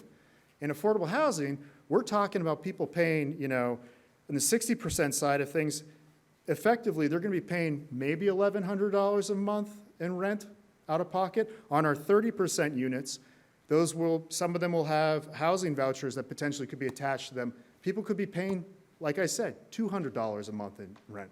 You're buying substantial, deep affordability with the CPA funding. And that's because you're buying down the capital cost to build the project, because there isn't enough money, cash flow, revenue to support a huge debt payment. So then what would a rent actually be? Well, Because so, 13 and 1800 really isn't affordable. So. like I said, What? if this was built And- today, Excuse me. And to pick up on what Ms. Shaw said, right, you could charge less. So what would the number actually be that would be affordable for the elderly in this community? well, okay, so if this project was, two parts of that question. The first part is, if this project was built today, these are the effective rents as of today. 1,300 is the maximum rent. Based on my experience in your neighbors to the north, we know that $250 has to be cut out right off the top of that. So the maximum rent is about $1,100 a month. That'd be right now if it was built tomorrow. Now, I could charge less in rent, right?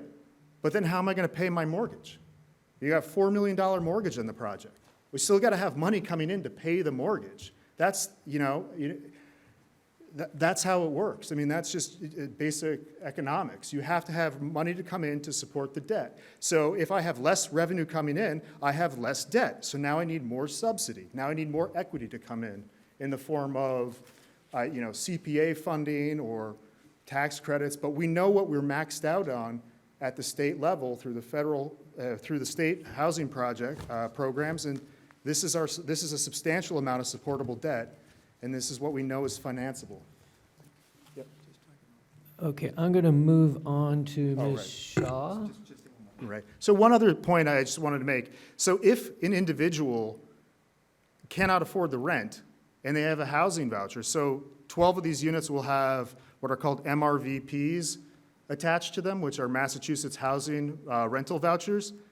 There will be 12 people in this project that will just be paying 30% of their income, whatever that might be. So if it's Social Security on average is, I think, $1,200 a month right now.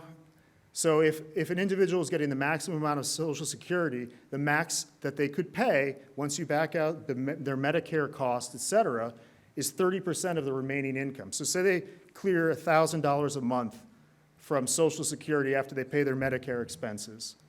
That's $1,000. So the maximum rent that they could pay would be $300, and the differential would be made up by the housing rental voucher. And that's how deep affordability works. And that's why it's truly an affordable project. It's not, Okay, Ms. Shaw, the floor is yours. How much money is 80 Makepeace giving you towards the subsidy of that deep debt? They are providing us the land, so. How much money, cash money, are they giving you? $0, thank you. Let me explain the in-kind I don't need an explanation, No, but I just actually, wanted the number. it would be about I just wanted the number, thank you. There's something considered called an in-kind contribution, because that's misleading. I'm going to speak to that. I understand what an in-kind contribution is, sir. I asked you what the dollar number was. Would you like to answer that? Yeah, I would like to explain a little bit. Okay, can you answer that in a short answer? Right, so just an in-kind contribution. So we can't afford to build affordable housing and purchase the land. That's just not how the affordable housing works in the state. The barriers to entry are too great. We can't afford to go out there and buy a 2.5-acre site for $2.5 million. We can't, our project costs would go up to, $27.5 million. And we have to find a way to pay for that. So what we rely on is basically free land, effectively. It's what we do with our state partners. It's what we did up in Scituate. The Housing Authority gave us land for $1. And by doing that, they're buying down the capital costs. In this case, 80 Makepeace is giving us a pad-ready site with all the utilities on site. The land itself has a very high value. And in addition to that, the utility value is substantial. So if we were to try to go out and build a project on a greenfield site for 52 units, we'd have to build a septic system. That would cost about $1.5 million, just a septic. We know this because we looked at a project recently where we had to pass on it because there was no way to pay for that. In addition, we have to put in wells, we'd have to bring in utilities. Having a site that is shovel-ready and developable has a substantial cash value to the project, to the bottom line. I have a follow-up question. Yes, Ms. Shaw. In the town of Scituate, did the town of Scituate have an MOU with itself to build 103 affordable units on their own? I can't comment, I'm not to my, I can't comment on that. Thank you. Okay, Ms. Shaw, any follow-up? Okay, Mr. Dunn, the floor is yours. I got one more, sorry. I think it's probably too late at this point, but my question would be if you, if Red Brook or AD Makepeace would consider counting a smaller number of these 52 towards that total number. I feel like we're adding these 52 units, which I really love this project in terms of the lower AMI levels. My problem is that I feel like overall it's been complete negligence in building affordable housing or lack of building affordable housing over there with this such a small percentage. And so I was wondering if you would jack that number up a little bit, and then people might be willing to vote for this. I appreciate the question. At this time, the answer would be no. Thank you. Thank you, I appreciate it. Mr. Young, the floor is yours. Thank you, Mr. Chair. Thank you, everyone, for coming. My question is going to be for the CPC. Excuse my voice. I really appreciate everyone who serves on committees in the town, and I take recommendations very seriously from the committees. I see that 4 voted in favor and 2 were in opposition. Can you explain to us what the opposition side was? Because I think we've heard the in favor. There was a dissenting opinion, and myself and one other board member, Russ Shirley from the Housing Authority, we were the dissenting opinion. The majority voted to move the article to town meeting. My obligation now as chair is to present it as the majority. I can put some light on to the minority opinion. It's similar to the discussion that's taking here tonight about their earlier obligations under the original OSMID, where there was a certain amount of affordable units they had to build, and the count that you talked about, that was something that was a concern of ours. Also, making sure that the neighborhood was involved in this discussion, which we've seen an accommodation for the neighborhood, and they continue to meet with the neighbors to make accommodations with their concerns. So I guess the concern was neighborhood interaction, and also this idea of what they were originally obligated to do and what they were asking to us. But again, like Mr. Dunn has indicated, this is a very attractive project in terms of the number of units we're bringing online for the investment that we're putting in. But it would, that was the discussion that we had that night. Thank you, Mr. Cohen. Mr. Young, do you have a follow-up? No, just thank you, and thanks for the time put into it. Thank you. Yeah, I do, but I want to finish with us. Do you want to move the question? No, I need to talk, we need to give public a chance. Okay, if you all are, Mr. Zuparoli, the floor is yours. What I'd like to do is pretty quickly go to the public and get public comment. I was just going to ask if there's anyone from Red Brook or if there's anyone from the public who could There's speak lots of about this. public Thanks. here. So right. before I do that, I want to ask one question myself. On your proposed budget, are any of those items of the 25 million, including the 4 million that you're seeking here, is any of that guaranteed or in the bank? So the way the project, when you're developing tax credit housing, you submit to HLC and you go through a thorough application process with HLC. Mm-hmm. We can't enter that application project until we have the local commitment in place. So in terms of the answer is conventional no, debt, you don't have any guarantees. well, we have 4 million in debt. That, obviously, okay. Right, but the Other rest than of that- this, the bulk of this funding comes from HLC at the state. Mhm. So the only numbers that don't come from the state, aren't part of that process. There's the is debt and what CPC. you're looking for CPC. Okay, very good. So I'm going to do like I did earlier. I am going to ask for public comment. First, is there anybody who wants to speak in favor of this project? Okay, who would like to speak in opposition to this project? And again, I'll give you 5 minutes. And in the front, if you could please step up to the podium and identify yourself and your address. And welcome to the Lion's Den. Thank you so much, and good evening. Thank you, committee chair and committee members, for your patience this evening. My name is Mari Ryan. I live at 33 Mountain Laurel Way. And the reason I'm here tonight is to share with you the voice of the residents of Red Brook. Over the last week or so, we were able to take time to do a survey of our residents, and I want to share the results of that survey with you. You've all received, hopefully have received a copy of that. It was conducted basically as an electronic survey. It represents the voice of 420 Red Brook residents, and that represents 41% of the residents. 98% of the survey respondents are citizens in the town and vote. The survey really addressed some of the key concerns we felt we hadn't been heard about, hadn't been heard on the topics that are at issue here tonight.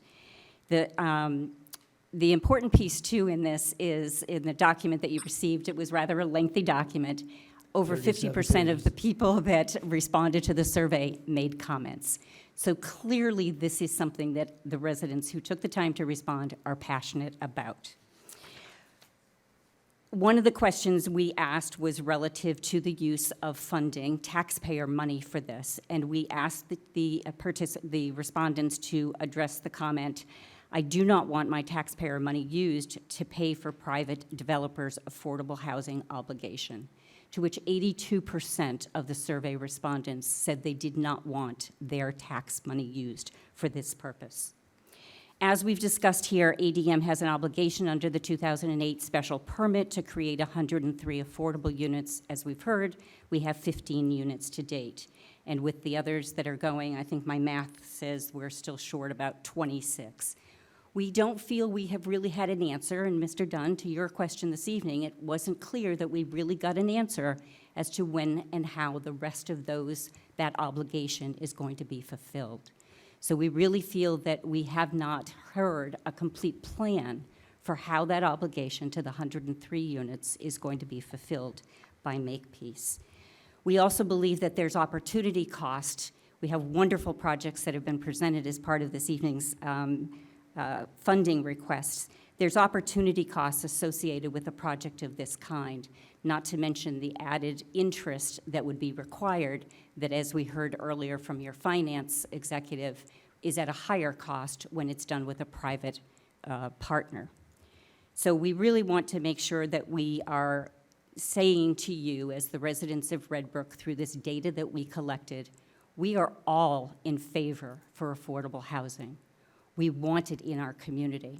We want to see it distributed and integrated into the community, but we don't want to have to pay for it since AD Makepeace already made an obligation to pay for that. Thank you. Thank you. And just like to also mention, one of the points of contention that came up at the CPC meeting was that this project has yet to be fully vetted by the Planning Board, the Zoning Board, or the Affordable Housing Trust. Thank you. Thank you for your contribution. Do we have another member of the public that would like to get up? Yes, and please step to the podium and tell us who you are and where you live. Yeah, I see there's a couple, but I wanted to give these because I've been sitting here all day. All right, good evening, everyone. My name is Kimberly Karras, and I live at 9 Sunflower Way in Red Brook. Just a few preliminary points as I've been listening to the presentations tonight and the comments, the very helpful comments. First of all, the chair of the CPC, Mr. Cohen, referenced just reading the slide amenities. He's just regurgitating ADM's pitch, and with no fault of his own, but that's their pitch. But I think what you folks need to hear, and this came up last night before the select board, there aren't amenities. There aren't that many amenities at Red Brook. So these elderly people are going to really be on an island. It's a car-dependent community. The nearest pharmacy is 6 miles. The nearest supermarket is 6 miles. There is the bank that we have is an ATM. It's not a full-service bank. The primary care practice that they pitch and talk about that amenity, it's not accepting new patients. So, there's what the spin is, and then there's reality. So I urge you to look at the reality as the residents know, and how we had to do our own survey because our opinion wasn't sought from the beginning. In fact, it was because of a newspaper article that was going to come out in the Plymouth Independent that referenced this project that even prompted ADM to send an email letting us know. So we weren't a consideration or a factor to begin with. And along those lines, the reason why, well, just step it back, but the reason why the site changed was because we called them out on a lot of what they did. I mean, who drives half a car? And how many people are 62 and still drive? I don't know anyone who's 62 and doesn't drive. 62, 72, that's young. That's very young. And you drive more than half a car. And the one car isn't any good either. I mean, that doesn't account for, visitors or anything like that. So parking's still going to be a problem. The planning board hasn't vetted it. The whole process has been backwards, totally backwards. And at the CPC, one member was outright prejudged this right from the start before even hearing from us. Another member wasn't even allowed to vote. She's been tossed in without even a hearing. Another member from the Conservation Commission, a no-show. I mean, this has not been vetted. This is the whole process totally backwards. The high land value that you hear pitched tonight. Let's talk about that. What's the benefit of the gift? Is there a tax write-off?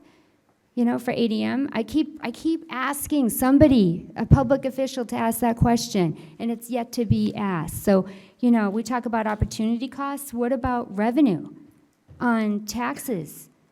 So that they're going to write off with this gift. So, it's, I don't know, it's a pig wearing lipstick. But in any event, I mean, the whole concept is absolutely wonderful, but they're dressing it because they want to make money, and they want the town and the taxpayer monies to pay for their affordable housing obligation that they made first in 2008, and this document, the special permit, that's their contract. My God, if any of us entered into a contract, it wouldn't be excused. And I'll tell you another thing. The other thing that they do is that they have not helped with the affordable housing crisis. They contributed to it. And I will tell you how they do this to every one of us who've bought a piece of property at Redbrook. So when you buy, and I came down here because my parents are aging. I work in Plymouth, and I want to be close to my parents as they age. So, but housing, how can you find it? I'm a single mother. Anyway, so this was really the only option. So I pretty much was compelled to buy, and it's a beautiful neighborhood, and they've done a wonderful job so far. But point being, there's this permanent restriction giving them their agent an exclusive agency. So when I want to sell, I have to use their broker. And guess who gets a 1% kickback? ADM. On every sale of Redbrook. How does that help affordable housing? How does that help single mothers? How does that help families who are looking to buy in this area? It's just outrageous. And the taxpayers of this community should not be subsidizing, and the CPC funds should not be subsidizing a private developer's affordable housing obligation. Thank you. Thank you, Ms. Harris, for that perspective. Do we have the next person to step up to the mic?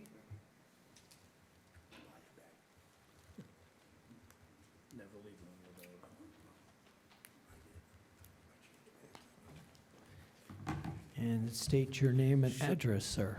Keith Gravelin, 4 River Birch Way.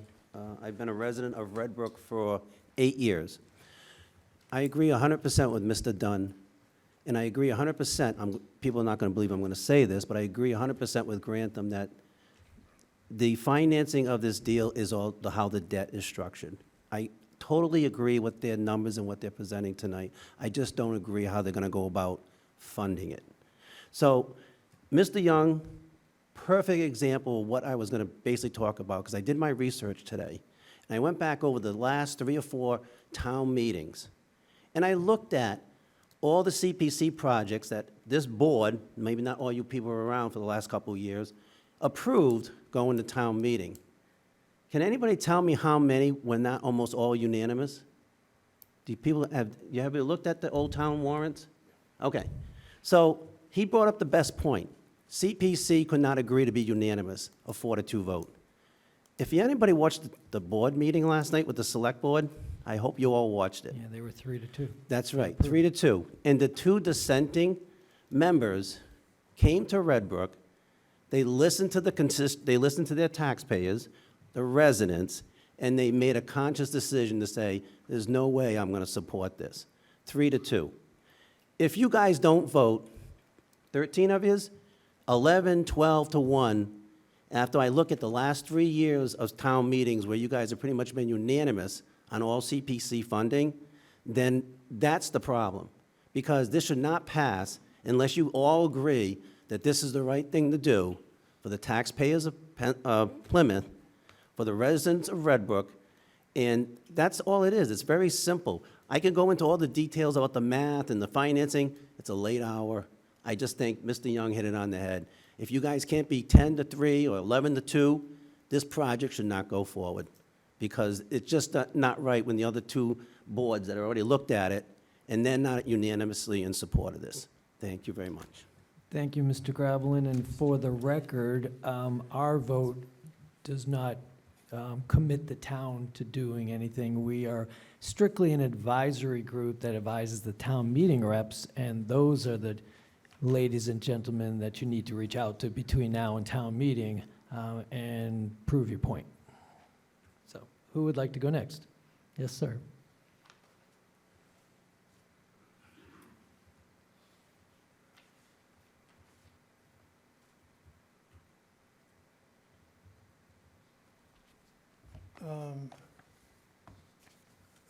Joe Hutchinson, 14 Summer Sweet Circle in Red Brook. Most of what I had written out got discussed. Thank you, Mari and Kim. And so I'm going to limit myself to just a few comments about mostly the CPC process and my feeling about it. I am going to invoke Harry Helm, our selectman, who last evening voted for this project, saying that we're all in this together, all in it together, Harry said. Manamet, North Plymouth, Town Center, West Plymouth, Cedarville, everybody, we're all in it together, all of us. And so, you know, that's kind of an argument for saying, and let me just back up 1 second and say, you know, we've heard a lot about Grantham's business model, and I think it's brilliant. And, you know, it feels to me like the town ought to be figuring out ways to work with them at a greater scale, not just with ADM. I mean, this is a pretty good model. The problem being, though, that CPC funds shouldn't be used for it. And in fact, the town should be able to give ADM and Grantham the $4 million out of the general fund or free cash. Why not? I mean, I don't know that. We've got the finest financial director in the Commonwealth, and she does miracles with numbers in this town. So, amen. Let me just say also quickly about the CPA as the act. You know, CPA funds are town discretionary funds that were developed. And they're available by way of a program that was created in financially hard times, Mr. Chairman. And they were for financially strapped towns who needed some way to preserve the character of their community. They're community preservation funds. They're not corporate funds. They're not corporate preservation funds. So, you know, this community center, this it's late. This CPC over the past years has been enormously successful in using these community preservation funds. Look at the Spire Center, the 1749 Courthouse, the Plymouth Center for the Arts, all of those funds, the affordable housing units that they've managed to accomplish, which is, affordable housing is a difficult nut to crack, as you just heard. And open space, likewise. And the CPC is meant to be an independent committee, and it doesn't report up the reporting chain in town hall. I mean, it's meant to be able to be run by citizens and manage a fund for citizens and be independent of the rest of the machinations that go around fixing a budget for a town this big. So I'll say that. And I'd also talk about the CPC process. And, you know, this is not a reflection on Mr. Cohen, who I've watched over the years. But this particular project was just extremely rushed. The compressed timeline that we had to deal with in order to be able to take a look at what the factors are with what the data came up with, all of that was a cause of stress and confusion, and it's still, you know, we're still not quite there, I don't think. So there was virtually no time for the residents to do the research and make judgments about the validity of the program. I mean, certainly the business model that we all talked about, or you guys heard about over the past 15, 20 minutes, I mean, that's a great thing, but that's not what the people who live in this community were necessarily going to base their feelings on. I mean, you know, they were worried about a playground, they were worried about community gardens, they were worried about the elements that comprise the development of community in Red Brook. So it was a big deal. You know, as somebody pointed, I guess it was Kim who pointed out that the process was backwards. I mean, there wasn't even a planning board hearing, much less a site visit. And so this CPC allocated $4 million to a draft proposal, a proposal that was going to change, and in fact changed on Monday. So anyway, okay, you know, I didn't get to the big deal. I think that can I take 2 minutes? I can give you 1 minute at the most. One minute would be great. Thank you, Mr. Chairman. I would like to see this article reinstated for fall town meeting. That's what I would recommend. And I'd also like to say that the town needs to play a role in this. We have an affordable housing trust, we have a housing authority, we have the CPC, we have the Habitat for Humanity, and probably others that I don't know about. But we also have a Beacon Hill delegation that should be on the team, a team that is leveraging housing aid from Beacon Hill. I used to talk, I used to work in a smaller town with DHCD. I understand that that's now the HLC. But they had a representative who would come out and help us form a project and aim it at getting closer and closer and closer to that 10% that's a goal for not only the Commonwealth, but also for the town. So I would recommend that the select board, as the leaders of the town, take that on as a project. And I appreciate the time and the extra minute. Thank you, Mr. Hutchinson, for your comments. I am not ignoring the two gentlemen on Zoom. I'm just giving preference to those who are sat here for the last almost 4 hours. Anybody else, would you like to come up and make a comment? No? Okay, sir.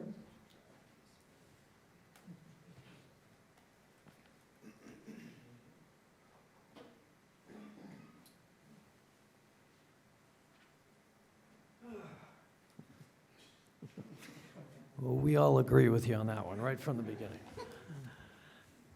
You want to get up and exercise? My name is Raymond Marcel.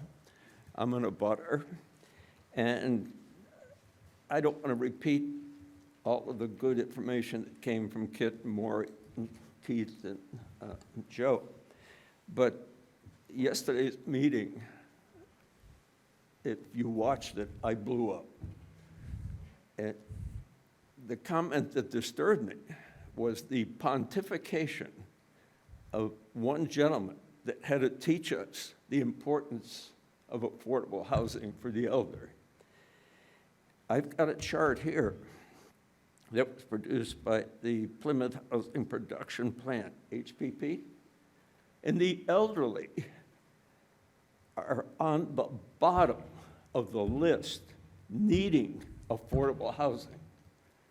The top 55% from this chart points directly to one household family, usually with a child, and usually a woman that has a child trying to make a living. The other thing with the growing community, it's not like Situate. We don't have a lot of needy retirees in this community. What we need would be younger people that probably can't get a job to come in and start a family. Those are the people that I think would need the affordable housing. So I'll make room for someone else. All right, thank you very much, Mr. Marcel, and thank you for not blowing up here. Appreciate that. Okay, anybody else want to take a shot? All right, I'm going to go to Zoom. Mr. Sullivan, the floor is yours. Okay, great. Thanks a lot. You know, I haven't been in Red Brook. I live at my house is at 14 Daisy Lane. I haven't been there very long. We only purchased back in May, and I can say this has been an interesting, eye-opening experience. You know, I don't want to repeat anything anybody else said, because I generally agree with the points that the folks have made.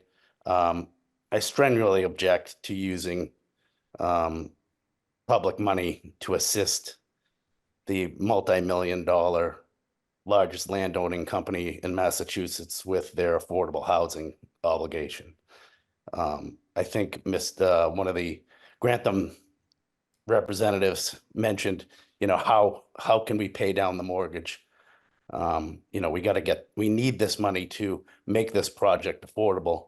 And in my opinion, that money needs to come from 80 Makepeace, whether it's 4 million, 10 million, 20 million, 75 million.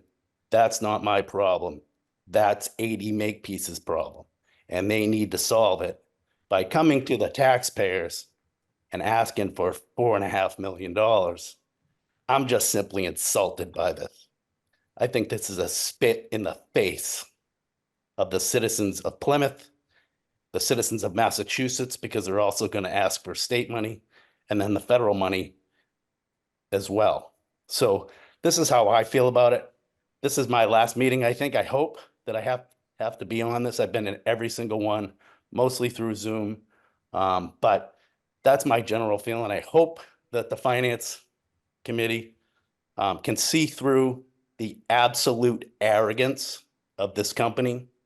I mean, I think it was on full display this evening. That's what we deal with in our community. They only came to the table and moved that project because they knew we were going to fight them tooth and nail. They stirred the bee's nest across the street, my little neighborhood, all my little friends that are in there tonight. And they're trying to make up for it. But the reality is they shouldn't be using public money. If they want to go build something else across the street, go ahead. But to me, you know what that sounded like? They were saying, we're going to build whatever we want. We're not going to build affordable housing then. If you don't like it, too bad. That's what I heard tonight from a Makepeace representative. That's what I heard. And it's insulting. That's all I have to say. Thank you. Okay, thank you, Mr. Sullivan. I will remind you that probably the most important meeting is the caucus meeting in your precinct, where you can actually sit and talk with your town meeting reps and give them perspective to take your vote to the floor of town meeting. Yes, sir. Okay, Mr. Thompson on hybrid on Zoom, you are, the floor is yours. Yes, thank you for that. You're pretty quick to the draw. Look, firstly and foremost, I just every session I've been joining, I certainly appreciate all the efforts from from my fellow Red Brookians. My name is Sam Thompson. I live in Red Brook. I've been here about 3 years. I have 2 kids going to Plymouth South, one that will be there in a few years. I'm not from the area, grew up in Pittsburgh, lived abroad, and somehow ended up in Plymouth because it seemed nice. I will say, with all due respect, I have a different opinion from those that have spoke on behalf of the community. I speak strictly for myself and my own experiences and my own perspectives. And I respect everyone's opinion and the efforts there. I would say specifically about the survey, which I'm certainly interested in, and would point to that in the comments that were noted. When we talk about specifically about the concern around CPA funds, there's only 7 in the comments that mentioned that. I would also probably say that most individuals would prefer not to pay taxes and have their taxes go nowhere. That would just be my personal opinion. I think that would probably always be the result. Cut my taxes. I don't want to pay for things. And we get the same things about that, even in managing the community directly. I think I support the project. I think it's a good idea. I think, look, I understand the way that ADM came off there. I read it a little bit differently. I do have personal interactions with Dan. I read it. His expression is as simply as this, is that they're obligated under the special charter to create the affordable housing that will meet 80% AMI. And they will if they don't get the funding for that. I'm like everyone else. If I could find that business which is willing to give me $75-100 million to help folks and give charity, that's certainly great. I like that, but that's the difficulty position. That's business, and I'm not going to begrudge a company for doing business and making money. I'll say that I think it's a good project. I think that processes. I can't speak to the processes. Everyone here is much more versed on that than me. But I'd say that right or wrong, I think that they moved the location. I think the majority of the respondents said the location was the challenge that they had. I don't know if moving it across the street, it seems to me that made a difference, but there isn't a second survey to follow up on that. In terms of amenities and things like that, look, I think it's always great to have more amenities for seniors, but if they don't have a place to live and they can't afford a place to live, I think that amenities would come after that in terms of what's important to them and their survival. So anyway, again, I speak more for myself. I don't want to be cutting into anyone. I appreciate all of them, and I appreciate all the passion and the efforts that have gone to it. But I personally support the project. Thank you for your time. Thank you, Mr. Thompson, for presenting your views. I see a digital hand. Is there another person from the public that would like to speak? Come on up. And is there anybody behind him? Just trying to read the room here. We already got you, and you're not. I'm not giving you another chance to blow up.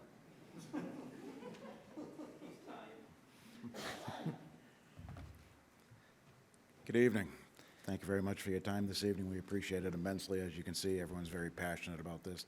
Kevin O'Neill, 10 Daisy Lane. I won't take up my full 5 minutes, so I'll gladly donate the balance to Ray. Earlier this evening, you heard Mr. Gorsica comment that he had strong public support, community support. You can see that's not quite the case. They did move the site across the street. We're only talking about Wareham Road, folks. 120 feet, maybe. It's not like we're talking about moving across Cranberry Highway. So it hasn't made a big impact. We still have a lot of the same concerns. You heard somebody mention parking on the folks online. So there's going to be 52 units, 52 parking spaces. I'm awfully sad that these people won't have any visitors coming to see them, that they won't have any home health care people coming by to help them out. So I'm curious, where are those visitors going to park? It's probably going to spill into the neighborhood, which is already a problem. Please come down and see the site if you haven't already. There's a lot to see there. I would also be very curious to see if any kind of a traffic study has been done. I don't know if this is the right group or not. but I would like to hear about that as well. It's already a very congested area. There's a newly installed four-way stop sign right there. The driveway to this facility is going to be spilling out, help me out on the space, but maybe 40 yards from there. So it's not even that far. So there's a big concern for safety there for these residents. Lastly is, I know somebody touched on it earlier, but the amenities that they boast about, or not boast about, but they speak about in their own marketing material. They mention a bank. There isn't a bank. It's an ATM. There are 2 restaurants on site. The target audience that they're looking to serve probably won't be taking up any seats at that restaurant, so it's not an amenity. The healthcare facility that is there, none of the doctors that are there are accepting any new patients, so that's not an amenity to them either. Really appreciate your time this evening. Thank you very much. Thank you for your comments. Last call for public comment. Seeing none, hearing none. Mr. Lally, I hope you are entertaining a motion. I'm not entertaining, I'm making a motion to accept the article. Okay, so we have a Second. motion from Mr. Lally, we have a second from Mr. Dunn. We're in discussion now, and I just want to make one quick little comment. I support Mr. Hutchinson's comment about maybe this is better to delay this into the fall to give everybody a chance to digest these change in location. It doesn't seem like this has been vetted out with all the constituents here. So that's my comment. But Mr. Dunn, the floor is yours. Thank you, Mr. Chairman, and I just want to say thank you to you guys for coming and answering all these questions and sitting here.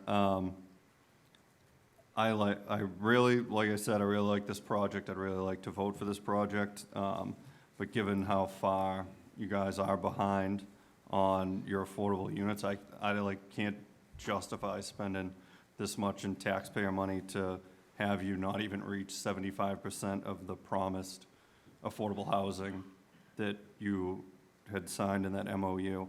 We're at 15 units out of,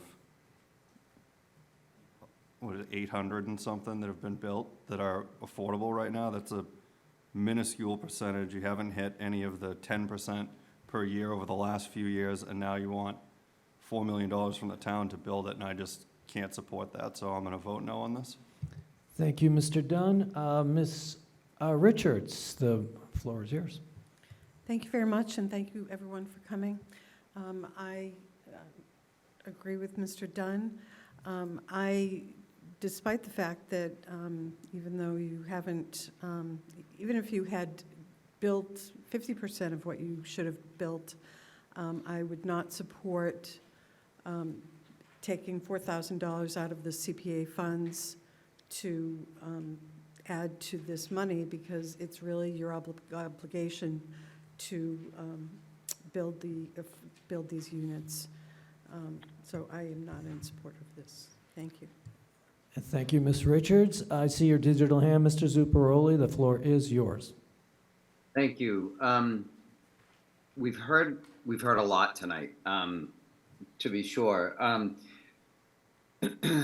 not sure that I would like to support this project. I really would. However, I didn't necessarily like the tone of some of the comments that I heard tonight from the representative from ADA Makepeace. We can split hairs and say there's a difference between threats and realities, but nonetheless, I didn't appreciate the tone. Having said that, we did hear from the residents of the area. We did hear that we haven't heard from the planning board. We haven't heard from the Affordable Housing Trust. We have heard from the select board. If anybody watched their meeting last night, I did not. I had a school obligation. So I was not able to hear that. I think ZBA would also be part of this. So having said that, I'm wondering if Mr. Lally would accept an amendment to his motion, and to piggyback on what you said, Mr. Neiman, that we table this for the time being, so that we hear from the planning board, from the Housing Trust, maybe from a representative from the select board, and ZBA if that's appropriate. I think the appropriate thing, Mr. Zuparoli, is to reject it and then have this presented in the fall at the option of the Grantham and AD Makepeace.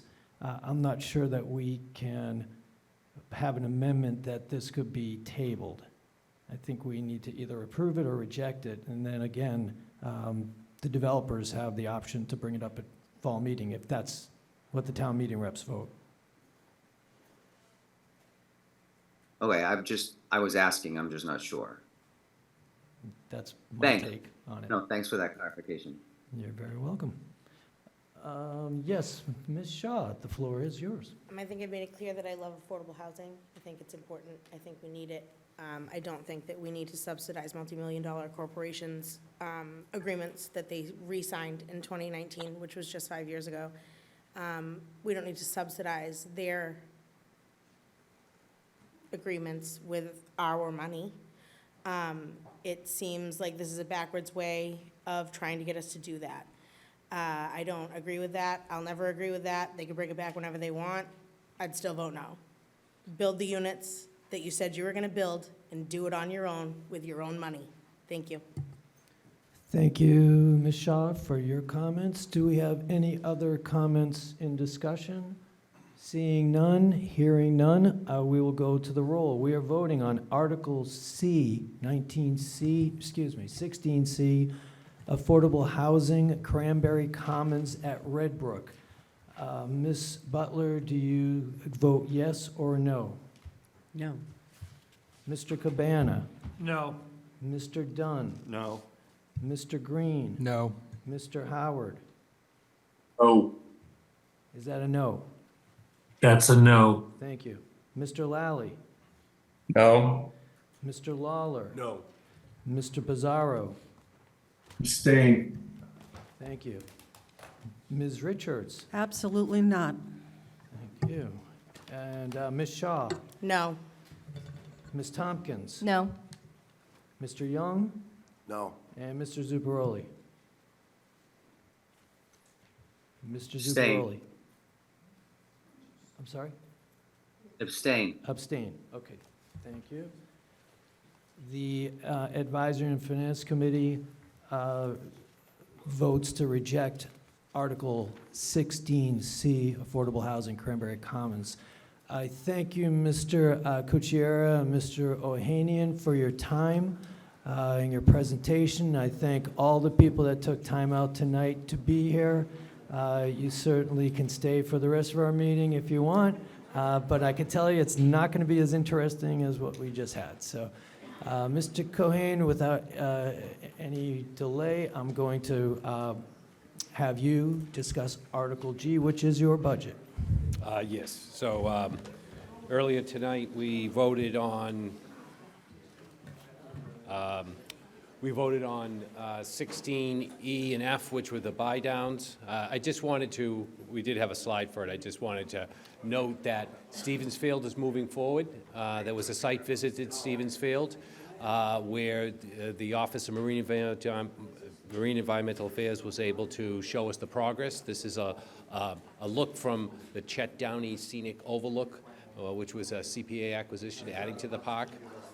Here they are building the tennis courts and the new pathways. So you can see how... Yeah, get a little closer to your mic, I'm please. sorry, wait, maybe we can clear the room? Just want to, yep, okay. Yeah, The excuse me, in the back, could you guys carry on your conversation in the hallway? We still have business here. Thank you so much. So,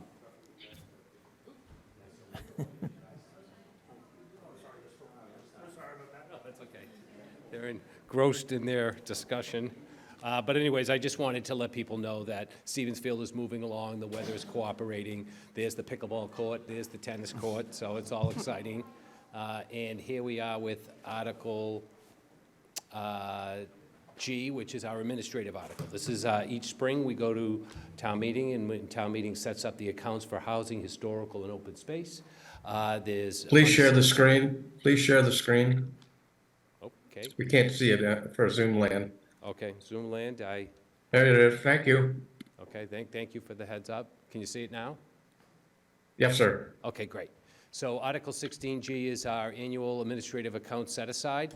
The set-aside is for housing, historical, and open space. As you know, when we adopted the Community Preservation Act, the statute requires us to put aside 10% for housing, historical, and open space. In each fiscal year, we have to establish those accounts. If the money isn't used in that fiscal year, it just gets rolled over to that purpose in the next year. The same with the administrative fund. We use that for activities in support of our application process and the administrative activities of the committee. And if that is not utilized, we're asking a 4% on that. It rolls back into the next fiscal year, where every year you have to earmark that. So it's an application that, it's a recommendation that we do every year to set up our accounts, and you can see it on page 103 and the article on page 102. Thank you. Okay, thank you, Mr. Cohen. I see Mr. Dunn out of the corner of my eye. The floor is yours. Motion to recommend approval of Article 16G. I have a motion from Mr. Second. Dunn, and I have a second from Ms. Shaw to approve Article G. Do we have any discussion? I have a We do question. from Mr. Lally. Thank you. At a previous meeting, we voted down an article that was intending, among other things, to set aside funds in case the Holtec land became available at some future date. Is it conceivable that CPC funds could be used for the acquisition of that land if and when it becomes available? Yes. Would you like a follow-up, Mr. Lally?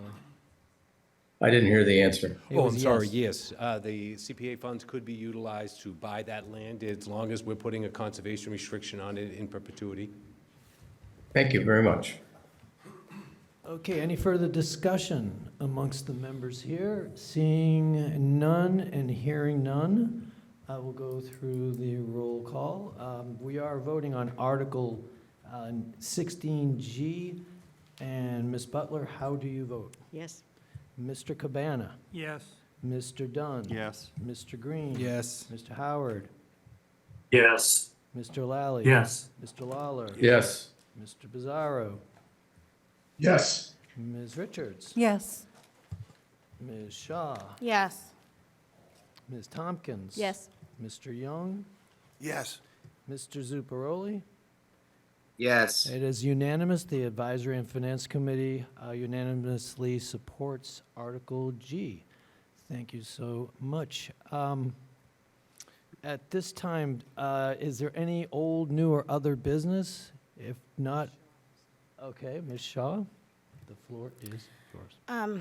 I've served on the Advisory and Finance Committee for almost 7 years. I am the most senior member of this committee, and when I leave, I will pass that torch to Mr. Dunn, who started on the same night as I did. Unfortunately, this committee that I once loved and was proud to serve on has become something that I don't recognize anymore. It is an embarrassing gong show every single week that for my own mental health and my own sanity, I can no longer be a part of. Okay, Due to thank you, the thank you, ineffective thank you. leadership of the current chair, please consider this my resignation immediately. You will receive my official letter in the morning. Thank you. Accepted. Is there any other old, new, or other business? One thing I would like to mention, we all received an email from the, on the ethics questionnaire. You should have received it. Please complete it, it doesn't take much, and send it to Kelly McAlrath, the certificate, so she can document that. Okay. I see somebody from the public or in public comment. Mr. Donato, would you like to make a comment? No? Okay. Motion to adjourn. There is a motion to adjourn by Seconded. Mr. Dunn, seconded by Ms. Butler. Let's take the vote. Ms. Butler, do you agree to adjourn? Mr. Cabana? Yes. Mr. Dunn? Yes. Mr. Green? Yes. Mr. Howard? Mr. Lowry? Yes. Mr. Laurie? Yes. Mr. Bizarro? Yes. Ms. Richards? Yes. Ms. Shaw is gone. Okay, Ms. Tompkins? Yes. Mr. Young? Yes. And Mr. Zuparoli?